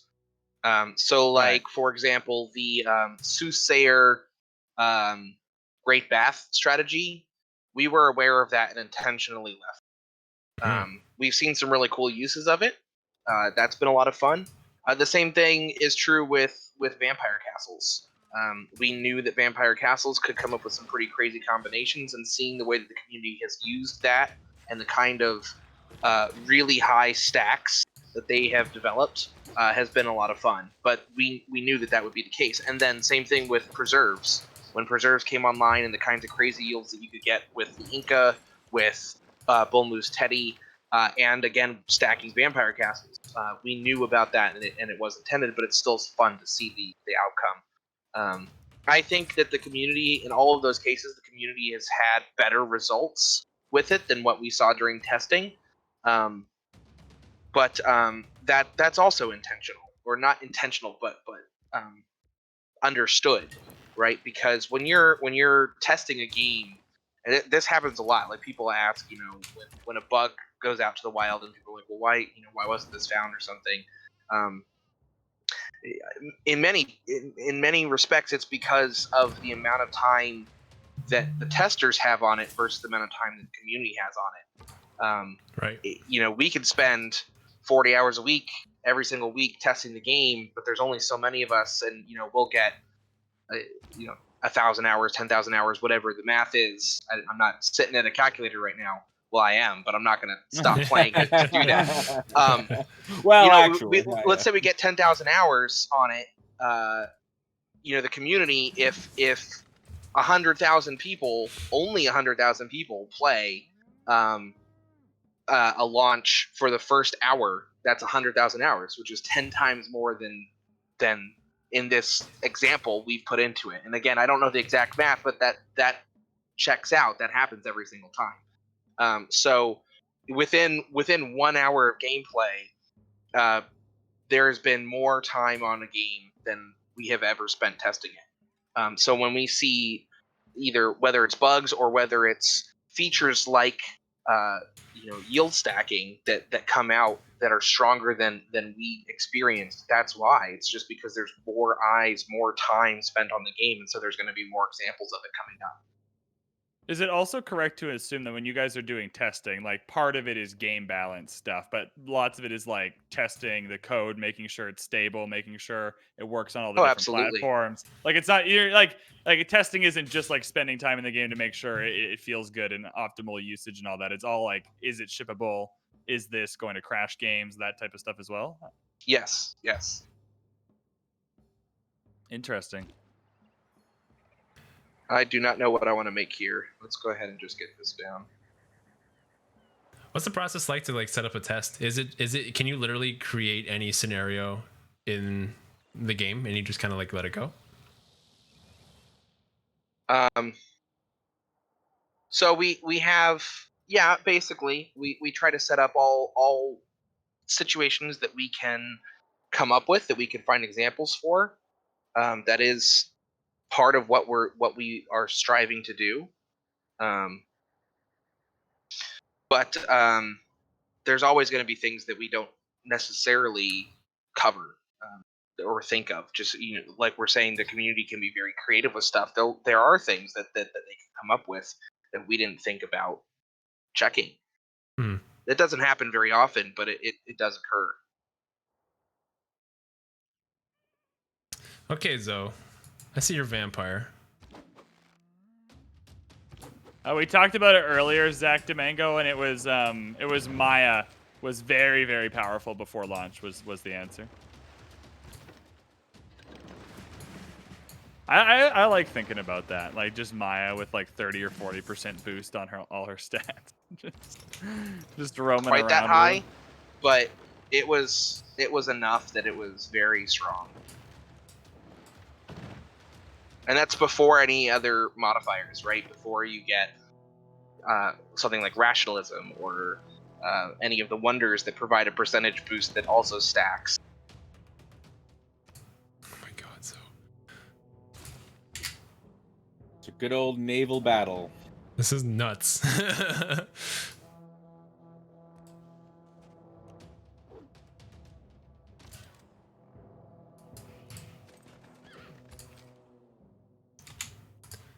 All right, Zoe, I got you from all sides here. Are you sure you want to do this? Do what? I don't know, whatever you're doing. Well, you got me from all sides, but like, you're in my territory, buddy. Like, I got you from all sides. Surrender now. Dude, is there a game you don't take Defender of the Faith now? Jesus, and too bad you only have your faith in like 2 cities. I know. I don't. Although I could remedy that right now since you mentioned it. Let's see if I can. When you have a plan, you stick to the plan. A plan that works is a good plan. I feel like everyone gets set into like their pathway pretty quick and stuff. Like everyone has the things they're comfortable with, even if they're not always optimal. I have right. My Districts ways, are a big one. Everyone I think has opinions on districts that are pretty set in stone. That take like a lot of time to change. I'm certainly that way. Like, favorite district. We know Carl's is industrial zone. Well, what's an example of that for you, Van Bradley? What's an opinion that you think you have set in stone about a district?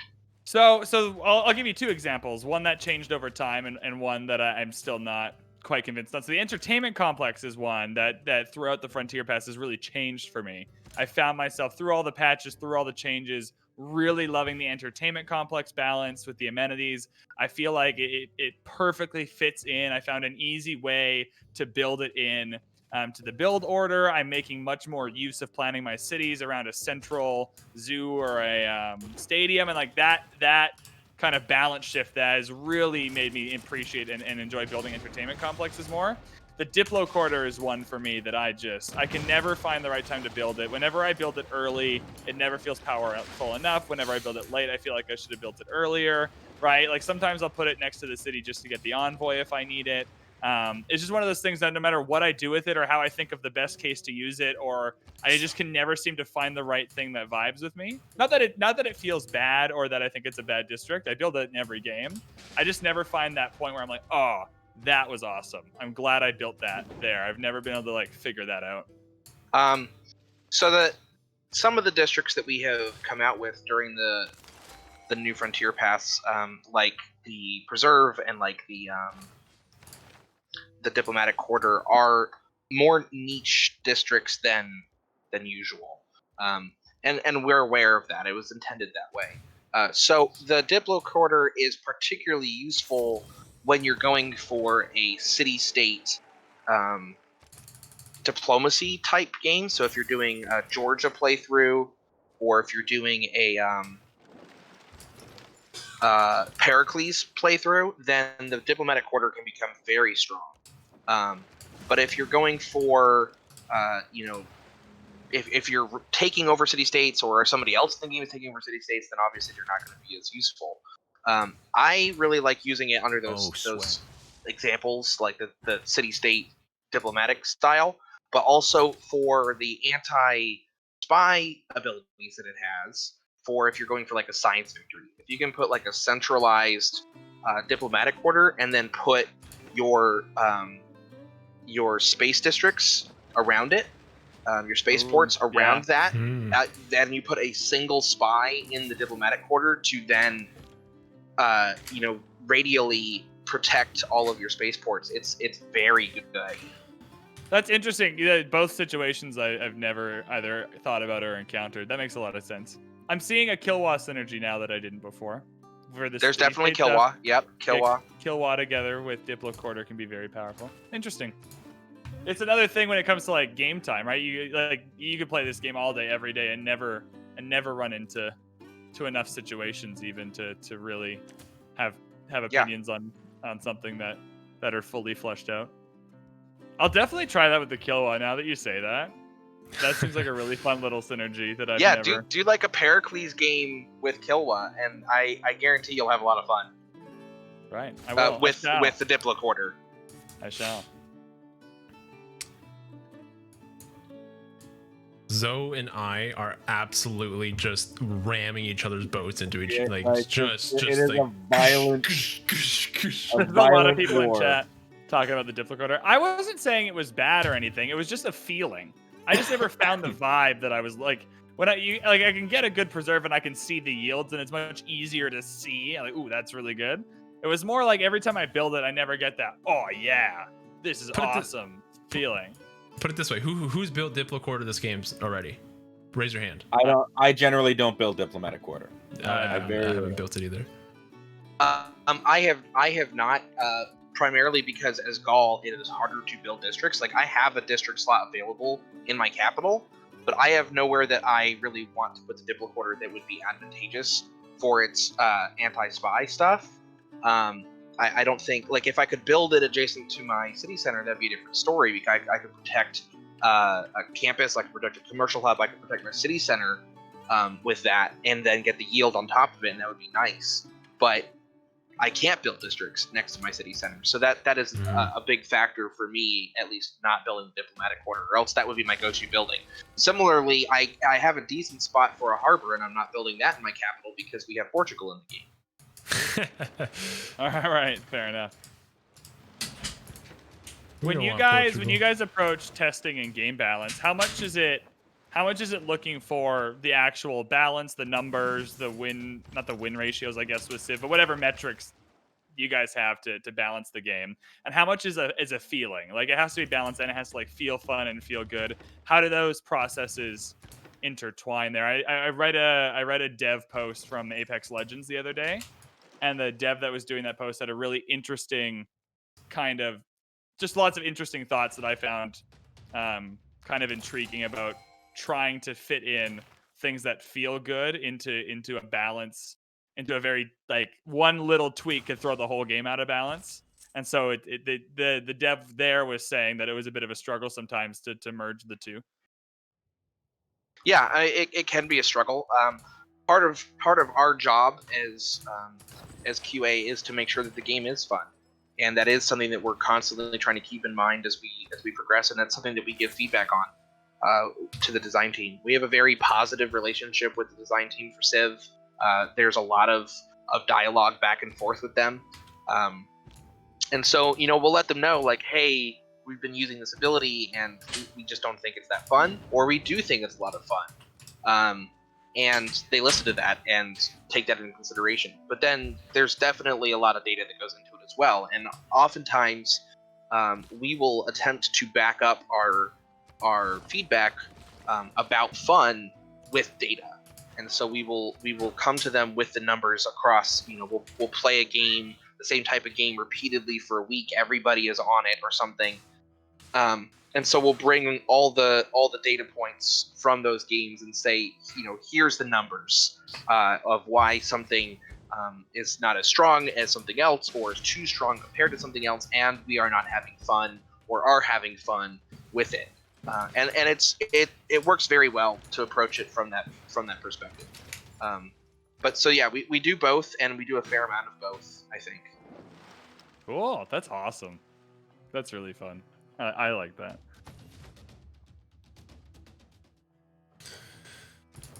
Oh my gosh, Zoe, we're just bashing each other's heads in. Hey, Moy, I was like so open-armed. Like, I gave you the 50 gold you wanted to turn. I built those awesome things that I don't like that they're still generating gold for you now that we're at war. That's exactly why I let you build them. It's exactly why I let you build them. I'm like, yeah, give me the gold and I'll declare war on you and you're gonna get no benefit. It's okay. But yeah, like I will obviously never make a treaty like that with you again. Like, that was a pretty big cut. Like, I was like, all right, here we go. I can do this. I can hold these guys off. They'll get wary of war. No, Moy had to intervene. Had to lie. I have to help my friends, except one friend decided to, stop being my friend. No, Moy. I don't know. It seems like looking at you, Carl. Just like to deceive people. I think it's just your thing. It's like your nature. No. Yeah. You weren't, in my defense, you weren't doing a lot for me in that friendship. I was giving you borders, access to scouting, and I wasn't really getting anything in return. That's true. And because Moy. I was fighting your enemy. Yeah, you did that for like 2 turns. I'm still at war with him. What are you doing? Right, but I was at war with him. It was only like 2 turns. Well, that was your choice to declare peace. I came in when I had to come in. I came in at the right time. And now I'm taking down the cities. It'd be fun to track Carl's frustration with his war allies on a chart in this one. I've been causing maximum stress. He's catching up though. His my only point of actual frustration was that city steal that Zoe made early on. It was a good play, but I was still like, Yeah. You weren't looking to take that city, were you? Well, I did take that city. You did. It was a fair trade. We've each taken 1 city from each other. It was. There was it was retribution. So I believe in the spirit of fairness, you owe me 2 cities. Well, I offered you reparations, didn't I? I think I sent you an offer of reparations. Did you turn that offer down? I think you turned that offer down. Yeah. Well, it wasn't reparations. It was, hey, I'll give you 120 gold to go to war with Moy and get everything killed. So. Wait a minute. He wanted you to go to war with me? Yeah, look, I'm a good guy. I turned that down. Wow. I didn't even gloat about it. I didn't even come like, oh Moy. I turned down an offer. I just did it. I did my duty I did my duty honorably and without fanfare. But I did my duty. Yeah, you said duty. A couple of times. Yeah. Multiple times. I appreciate that, man. And for that, you'll always be a friend. And which is why I'm still at war with Zoe for you, so that he attacks me and not you. I had no interest in attacking Van Bradley. We were done. Now you don't. Yeah, you're a little busy, aren't you? Busy bee, huh? Like you're attacking one of my weakest cities. Like. What are your weakest cities? What do you mean weakest cities? Transit Sunward is like one of my smallest cities. Then why are you fighting so hard to protect it? I don't understand. Because you want it. Because you want it, obviously. So, but it means nothing to you. Clearly, these people mean nothing to you, is what you said. You need to just let them go, Zoe. Just let them go. I'm not gonna let them die. I'm gonna do my best. It's basically what you said. Is like this means nothing to me. So Yeah, if you had to sacrifice one city, that'd be the city. No, I'd sacrifice no cities to you. No, okay, that's not what you said. I think I'm with Zoe on this one. I think if someone went to like attack Prince George, British Columbia, and the government was just like, it's just Prince George. We're not gonna do anything about that. I think I'd be a little frustrated. It's just Prince George. There's only like 1,000 people there. I don't know. You should be honored, Moy. I have a small army coming to take care of your annoying little god. No. My annoying little guy? Singular guy? I called him a god. My god? Do you even know where he is right now, guy? He's all over the map. Well, now that he can't pillage anything, he's a little less of annoying. Like, he's just, what do you mean like, he can't pillage anything? You can't pillage trade routes anymore. Oh, so yeah, you figured that. Good job. You slotted that card in. I'm proud of you. Yeah, good job. Yeah. You're doing good work, buddy. Yeah, I'm glad you're proud. Thank you for the worker. If you can keep it, it's yours. There's a question in chat, Carl, about the collaboration and the design process. If look who it is. Yeah, I see it.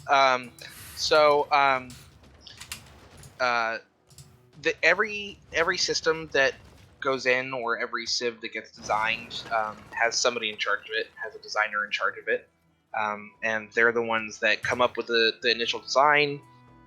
But then there is, I wouldn't say it's democratic necessarily, but there is a lot of input from obviously the rest of the design team, and then from QA as well. There is a lot of feedback that occurs there. And a lot of conversation, a lot of dialogue about it as the game continues and as iterations get made. So there is a lot of input, but there is still always one person that's in charge of each system. I just imagined a bunch of game devs like Survivor, right? There's like a new civ that someone's thinking about pushing out, and then like there's a torch. And the person is like either everyone gets to write their name on the paper and put it in the box, and then the torch gets extinguished. No. You've been voted off the island. No. Ah, the weakest link. Goodbye. I love that show. So good. Update. Burned one of those cities for you guys. You did. You burned one of the cities. Burned the one that he said he didn't care about. Since you didn't care about them, I figured he didn't care if I burned them. So down it goes.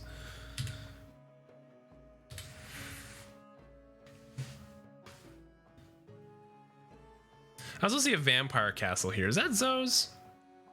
Yep. All right. Good to know.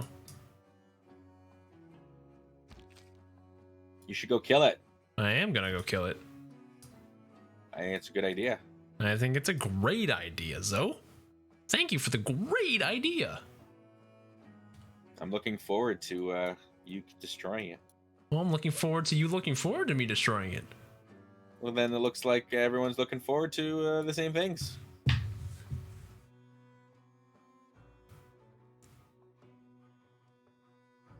Was there any specific ideas that you came up with, Carl, for a civ? Not directly with the New Frontier Pass civs as far as their abilities go, but I did get to make the suggestion of Kublai Khan. So that process itself, the decision behind which civs go into the game is what's the term? Multidisciplinary. Art goes into it, design goes into it. There's a lot behind that kind of decision. But that said, I came to them initially and was like, what about this as a leader concept? So that was really cool, and then going with it and seeing it go into game was really awesome. Ow, why did that hurt me? I'm gonna trade with no we love Carl so my people know. They get a taste of what should be theirs. They get to walk through the cities with raised fists, selling their goods.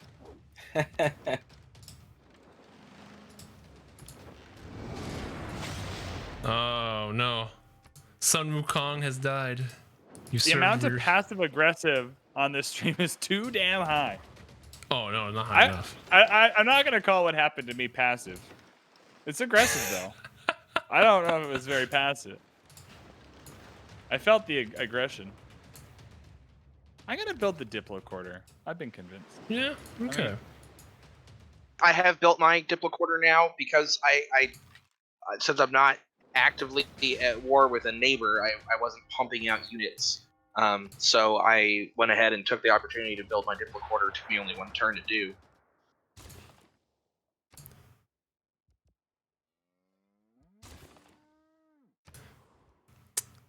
I'm finally working on my government plaza at turn 111 in a online speed game.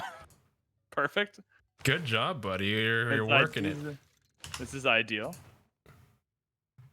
I'm on turn 111 too.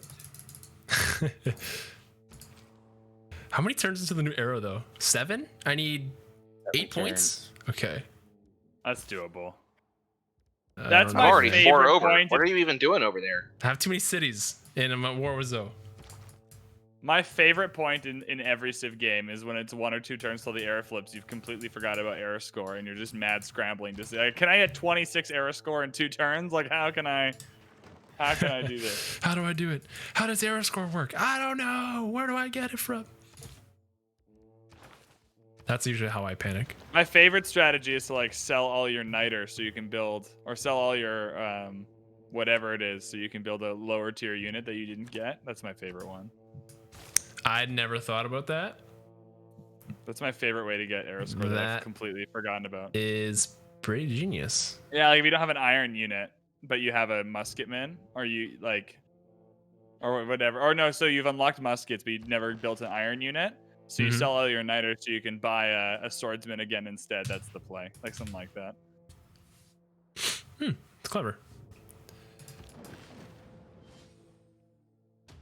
Okay, Zoe.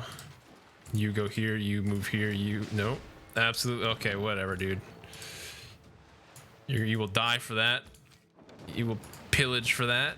Goodbye, Vampire Castle. Nice knowing you. Oh, run away. Move in. No! Oh, hello, friend. No! No, help me! Bradley, help me! Help me! Come back! I'm not at war with him. Come back with Sinbad! I'm not at Make war. him Sin good! I was just gonna say he's being Sin good right now. He's just roaming around, having a good time. Make him on the good side. Make him on the good side of history. I have to commend you, Moy, for the amount of pillaging that you ended up doing. I didn't even notice. Yeah, it's all over the place. I'm like, what the hell? I pillage every tile in Zozo. Every tile. I just clicked my scout into a tile Did you that I build? couldn't You see must have built the arsenal, didn't you? I'm like, I did not build the arsenal. I did not. No, the Venetian arsenal's I available. can't compete with the capacity of boats that you're making. I have I just have a good empire. I don't know what to tell you. I've put some investments down, you know, got some good investments. Worked out okay. Well, I'm curious to see how your investments do against a city that's got proper defense. Okay. Which one's that? Zozo? Oh, you have Renaissance walls. I'm glad you built that because wow, that was a huge waste of time. You have 15 minutes to show us why Renaissance walls was a huge waste of time. Okay, what? There's Coast of Harmony, Salt Harbor, Central Nexus, Near Fate. There was one video I watched where someone's whole science play was to get Renaissance walls everywhere and then get whatever that card is that gives 2 science for every set of Renaissance walls. It wasn't like a lot of science from that. It was it wasn't like a no campus district thing, but they framed their whole science game around that mechanic, and I found it really interesting. Well, like 1, 2, 3, 4, 5, 6, 7, 8. So I'd have 9. I'd have 18 science from that.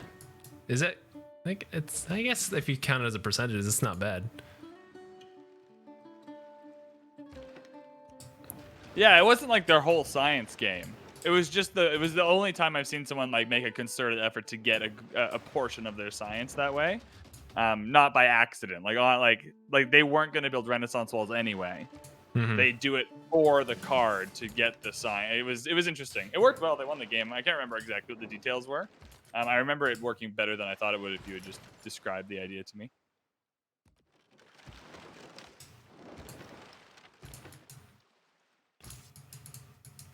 So I'm coming for you.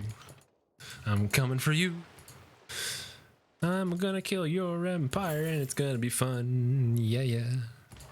Bring it on, Moy. Bring it. You have 12 on. minutes. How much destruction can you Remember when you were mean to Van Bradley and you were mean to our guest Carl? I wasn't mean. I was demonstrating the respect for the game, Moy. I was demonstrating the respect for the game. You just will never understand respect, though. Do you guys ever get competitive in testing, Carl? Like, do you guys keep track of who's beaten who and like hold grudges into the next? So, that's a good question. We get competitive, yes. We do not keep track of wins or anything.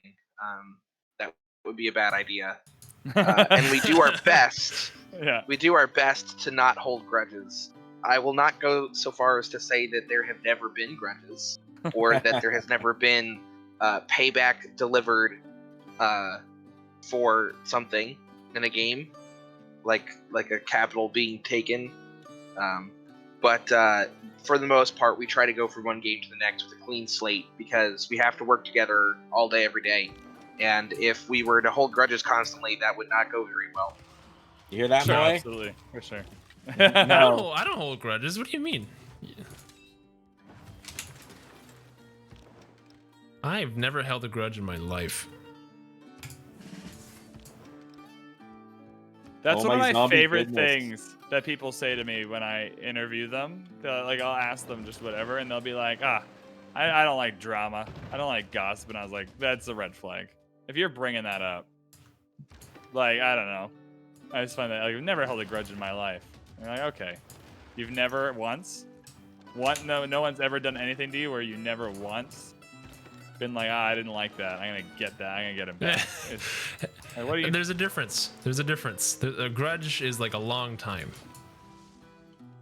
I'd be like, yeah, vengeance. But then it's like, yeah, you know what? I mean, I guess lazy. the opposite is also disconcerting. If someone walks into an interview and goes, vengeance is mine. I guess that's also bad.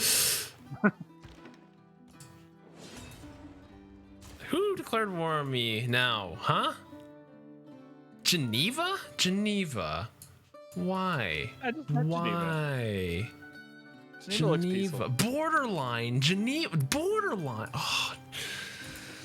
I don't know what you're talking about. I've done nothing. I'm so disappointed in you. Not mad. Oh man, not angry. Does he have boats on you? That's great if he has boats on you. No, he just took By the over way, a Boy city-state. is the winning player right now. He's got the lead, right? Although he doesn't have. Does like, he? What are we scoring by? I don't know. Well, high score, you have the lead. By high score, you killed my musketman. Wow. Surprise! We're counting in reverse. I promise that I will. That should be a soundbite. Hooray! Hooray!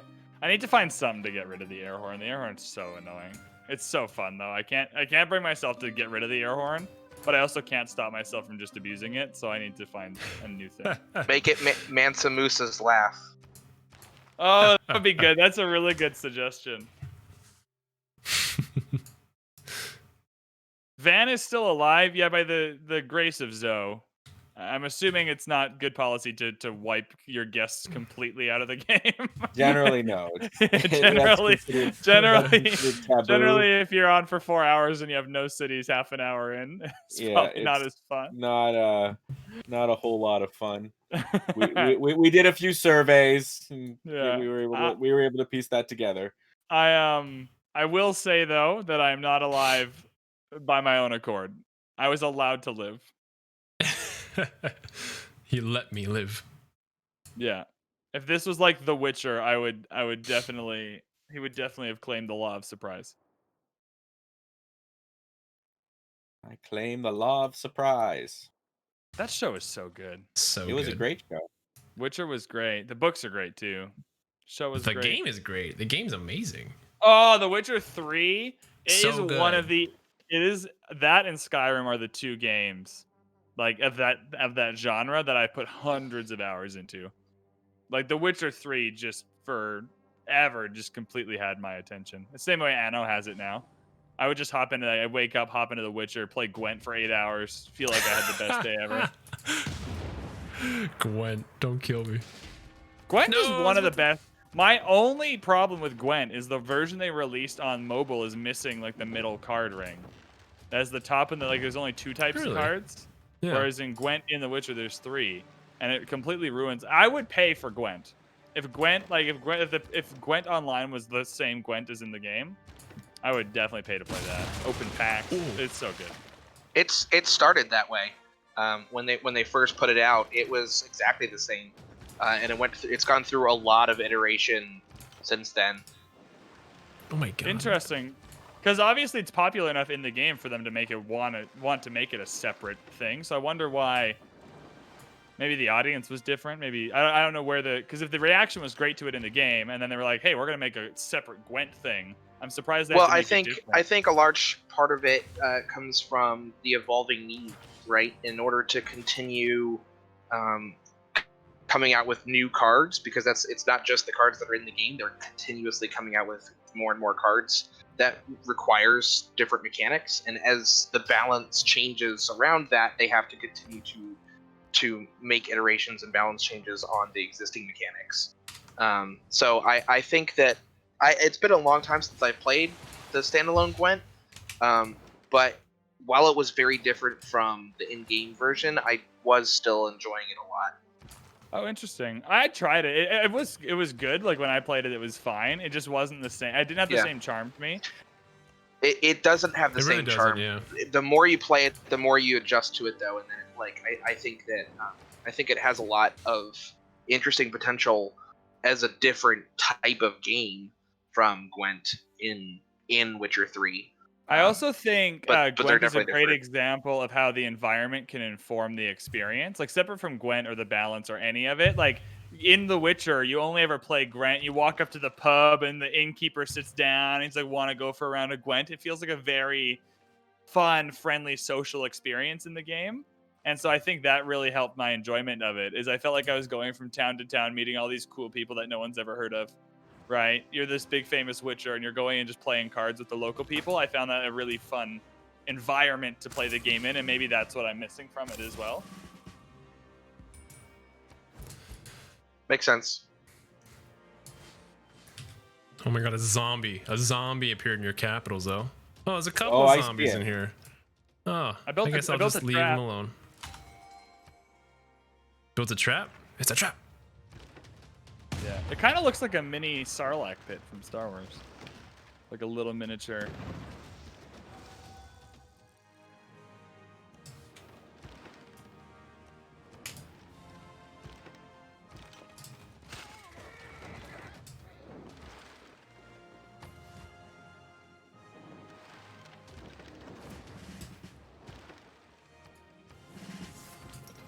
Carl, am I allowed to ask for a name origin story? How did Borderline come to be? Ooh. So it was an evolution in my college days when I changed my handle to Borderline. I don't entirely recall the story behind it, to be perfectly honest with you. So I wish I could. But yeah, it was a very long time ago. Yeah, sometimes people just pick their name, and sometimes people have like a really cool story. So I always just like to ask people kind of how their absolutely how their gamer tag came to be. That's all I got on that. So yeah, Van Bradley, so creative. The reason I did it, I was talking to Foibles one time about it. I think Foibles, Vector Cat, Zoe, and I were playing a multiplayer game together a few months back. And it was literally that as I was trying to figure something, I knew I was like, I'm going to start streaming and start making content. I really wanted it to be like personable. And so I was like, if I make my name Van Bradley, it's cool enough, it's catchy enough, it's easy to remember, but also like you already know 2 things about me. I'm from Vancouver, my name is Bradley. Like we can start a conversation off that. And so I wanted the name, like when you see the channel before you click on it, you come into the channel knowing something about me. So we can start. Okay. It's like that was the intent behind it. All it turned into was people being like, this guy thinks he's Vincent Van Gogh. But that's a separate thing. No, that's a good story. And a good idea. I do know that part of it for me was that I wanted a name that was short and sweet, and not that spelling borderline is short, but saying it is kind of short. It's punchy. Yeah. What the handle that I had prior to that was not, and so playing online multiplayer games, people would always struggle with that, and so I wanted something that was like very straightforward. Right. Yeah. Perfect. I think that's really helpful to have something that's like just catchy, easy to remember. Don't have to think too hard. You don't have to try and like spell it weirdly. Like you don't have to. People, if they want to find you, can just type it in. I didn't pick up on the Vancouver part till you explained it. That's not. I mean, I should have seen that coming. But I do get a lot of people being like, "Why did you want to be like Van Gogh?" And I was like, "I didn't." Van Gogh. Why? Moy, while we're playing here, I want to talk to you about this really cool feature that we have in the game. I don't know if you're aware of this one actually. Gonna get roasted, but it's called the end turn button. Yeah, finally. You can use it to end your turn and progress the game while other people are waiting on you. No. There it is, boy. There it is. From the man himself. No. From the man himself. I don't like that. This now, is a meme. The funny thing is, I know I'm gonna catch flack from this from the rest of the QA team, because typically in our games, everyone's waiting on me because I have a ton of cities and a ton of units to manage, and everyone else is done and waiting. So I'm sure I'm gonna hear something about this.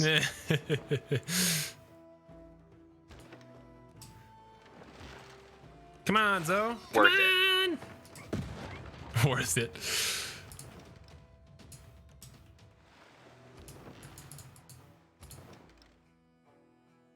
Side note, the end turn button's a great feature. Game would not be the same without it. Kind of hard to progress to your next turn. Exactly. Yeah. It's really one of the most important features in the game. Oh man, I had like one of those calculations where it's like it'll be done in 2 turns or 1 turn, and then it stayed at 1 turn. So it's I love how the production. I really needed it to be done. The worst is when it's a royal society and you're trying to get like your exoplanet expedition off, and you put a builder and it goes from 1 to 1, and you can't even see the bar difference. You're like, dang it, I should have looked at the numbers. Well, production is production, and that still rolls over into your next exoplanet project. Yeah, it does. It's just like that feeling where it goes from 1 to... Yeah. It doesn't feel good, but you are still making considerable progress towards absolutely. the It's working. goal. It's still working all the same. It just, when it goes from like 1 to 1, it's just like, oh no. Yeah. Hashtag 1 turn. I like that. I'm done my turn. I'm done my turn. Okay. I'm done. I think Hunger Games you got to pitch that to Firaxis April Fool's marketing team. We have disabled the end button. Hashtag 1 turn. I think we're done. I think this is it, guys. It's 11:01.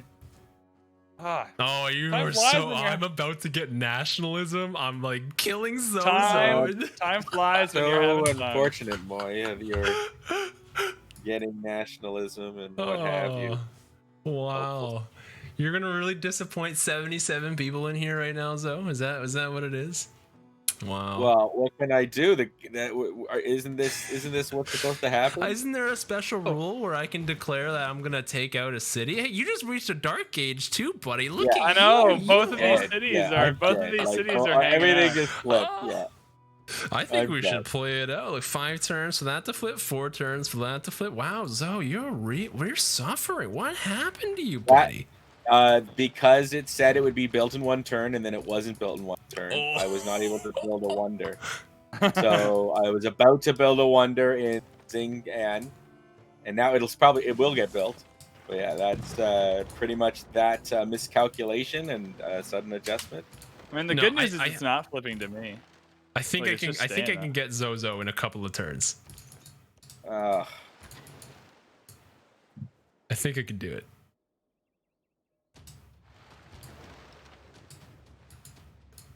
Oh, I just found a goodie hut. Especially now that I have nationalism. Oh yeah, like come on. Do you guys ever get frustrated, Carl, that you guys take care to name things like tribal villages and everyone just calls them goodie huts or something like that? Like, does those sorts of things ever get frustrating? It doesn't surprise us. Oh, okay, cool. Do you call them goodie huts? Occasionally. Yeah, there you go. That's fun. That's awesome. There was something that was named a bunch of different. I can't remember what it was. That has a few different names in the game, like depending on where you searched it in the Civlopedia. I don't know that answer at all. Oh, is it goodie huts that the game calls them? Because they're called tribal villages when you hover over them with your cursor, but maybe somewhere else they're called goodie huts. Yeah, maybe it is that example. Really? I thought it was called tribal village. I thought you're right. In the gossip queue, they're called goodie huts. Interesting. So there are a couple instances where things are called different names in game versus in the code in the background because of the way that the evolution of the design happens over time. Sometimes names will change as well, and that's part of that. So it's like part of it's the underlying code and part of it's just the front-facing description that we see. Right. Cool. Done my turn, Zoe. Hey, is this thing called the end turn? But yeah, you get them. Yeah, take that. Oh, you hit a dark age, didn't you? I just noticed that. Yeah, I miscalculated by one turn a wonder. Like it said it was going to be done in a turn, but it wasn't. And oh my lord, I needed that to happen. Wow, you 27. You have 26 science a turn. I have 27. It's no better. Yeah, I had a huge blizzard come through my land. That was devastating. That was an absolutely. Those two cities were very important to the rest of my empire. Yeah, it's chop, chop, chop, says on spot. You should have chopped. All right, if I don't get this within the next 2 turns, we can stop. Is that fair? All right. Yeah, I am fading. You guys know my situation, Moy. So true. I like being on the show from the West Coast because whenever you guys are like, it's really late, we gotta finish up. Like, it's 7:30. This is perfect. I get to leave here and go lay in bed and watch Netflix for a while, and that's exciting. Thanks again for stepping in, Van Bradley. Appreciate it, man. No worries. No worries. I just like how Zoe has zombies on his front, city flipping on his front. Yeah, Portugal's not looking very good. Yeah, Portugal's not looking the best. Well, this is like we saw today. The greatest deficiency of Portugal is exactly this: when I have no one to trade with. So I had a few turns where it cost me 50 gold a turn, but I was making 120 gold a turn. So I would have been making 170 gold a turn. So very difficult. When there's human players that won't. It's like when there's human players and you're playing Canada and everyone just counteracts your ability by having you constantly denounced. You know, there's nothing you can do about it. But for a little while, we saw the Portuguese powerhouse. Well, you shouldn't have declared war on everybody in the first 15 turns. That's just bad relations, man. Like I said, the way the game started, I had no coastal trade until the Renaissance era. I couldn't find until Van Bradley founded that city. There was no coastal trade. So you would have had it earlier if you didn't wipe me out. I might as well. I figured I might as well. You delay. So you're saying that you had to wait till I put down the coastal city that took 800 years longer because you wouldn't let me put down the first coastal city. What it is I figured since there was nothing I could do, I wasn't going to be playing the Portuguese trade game. I'll play the Heroes game and use right. You know, I think there is no other move. I think when you have those questing knights and Arthur there, and you just rock up to my 2 best cities just fairly undefended or undefendable, even if I wanted to. I mean, It's kind of like you have an army of scouts and a settler just steps into your vision. You're like, ooh, well, I should probably take that. I don't know what you're talking about, Moy. This is not going to be something you take Zozo in 2 turns. What does VB always say? High tide lifts all ships. Good lesson in diplomacy. It's a good lesson for a lot of things. Okay, let's get these guys. I don't know, Zo. I'm attacking from all angles here.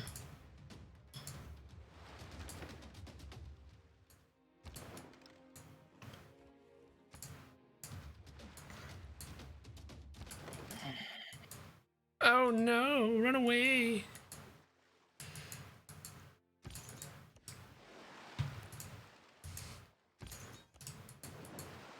The apostles are coming, Zo. Watch out.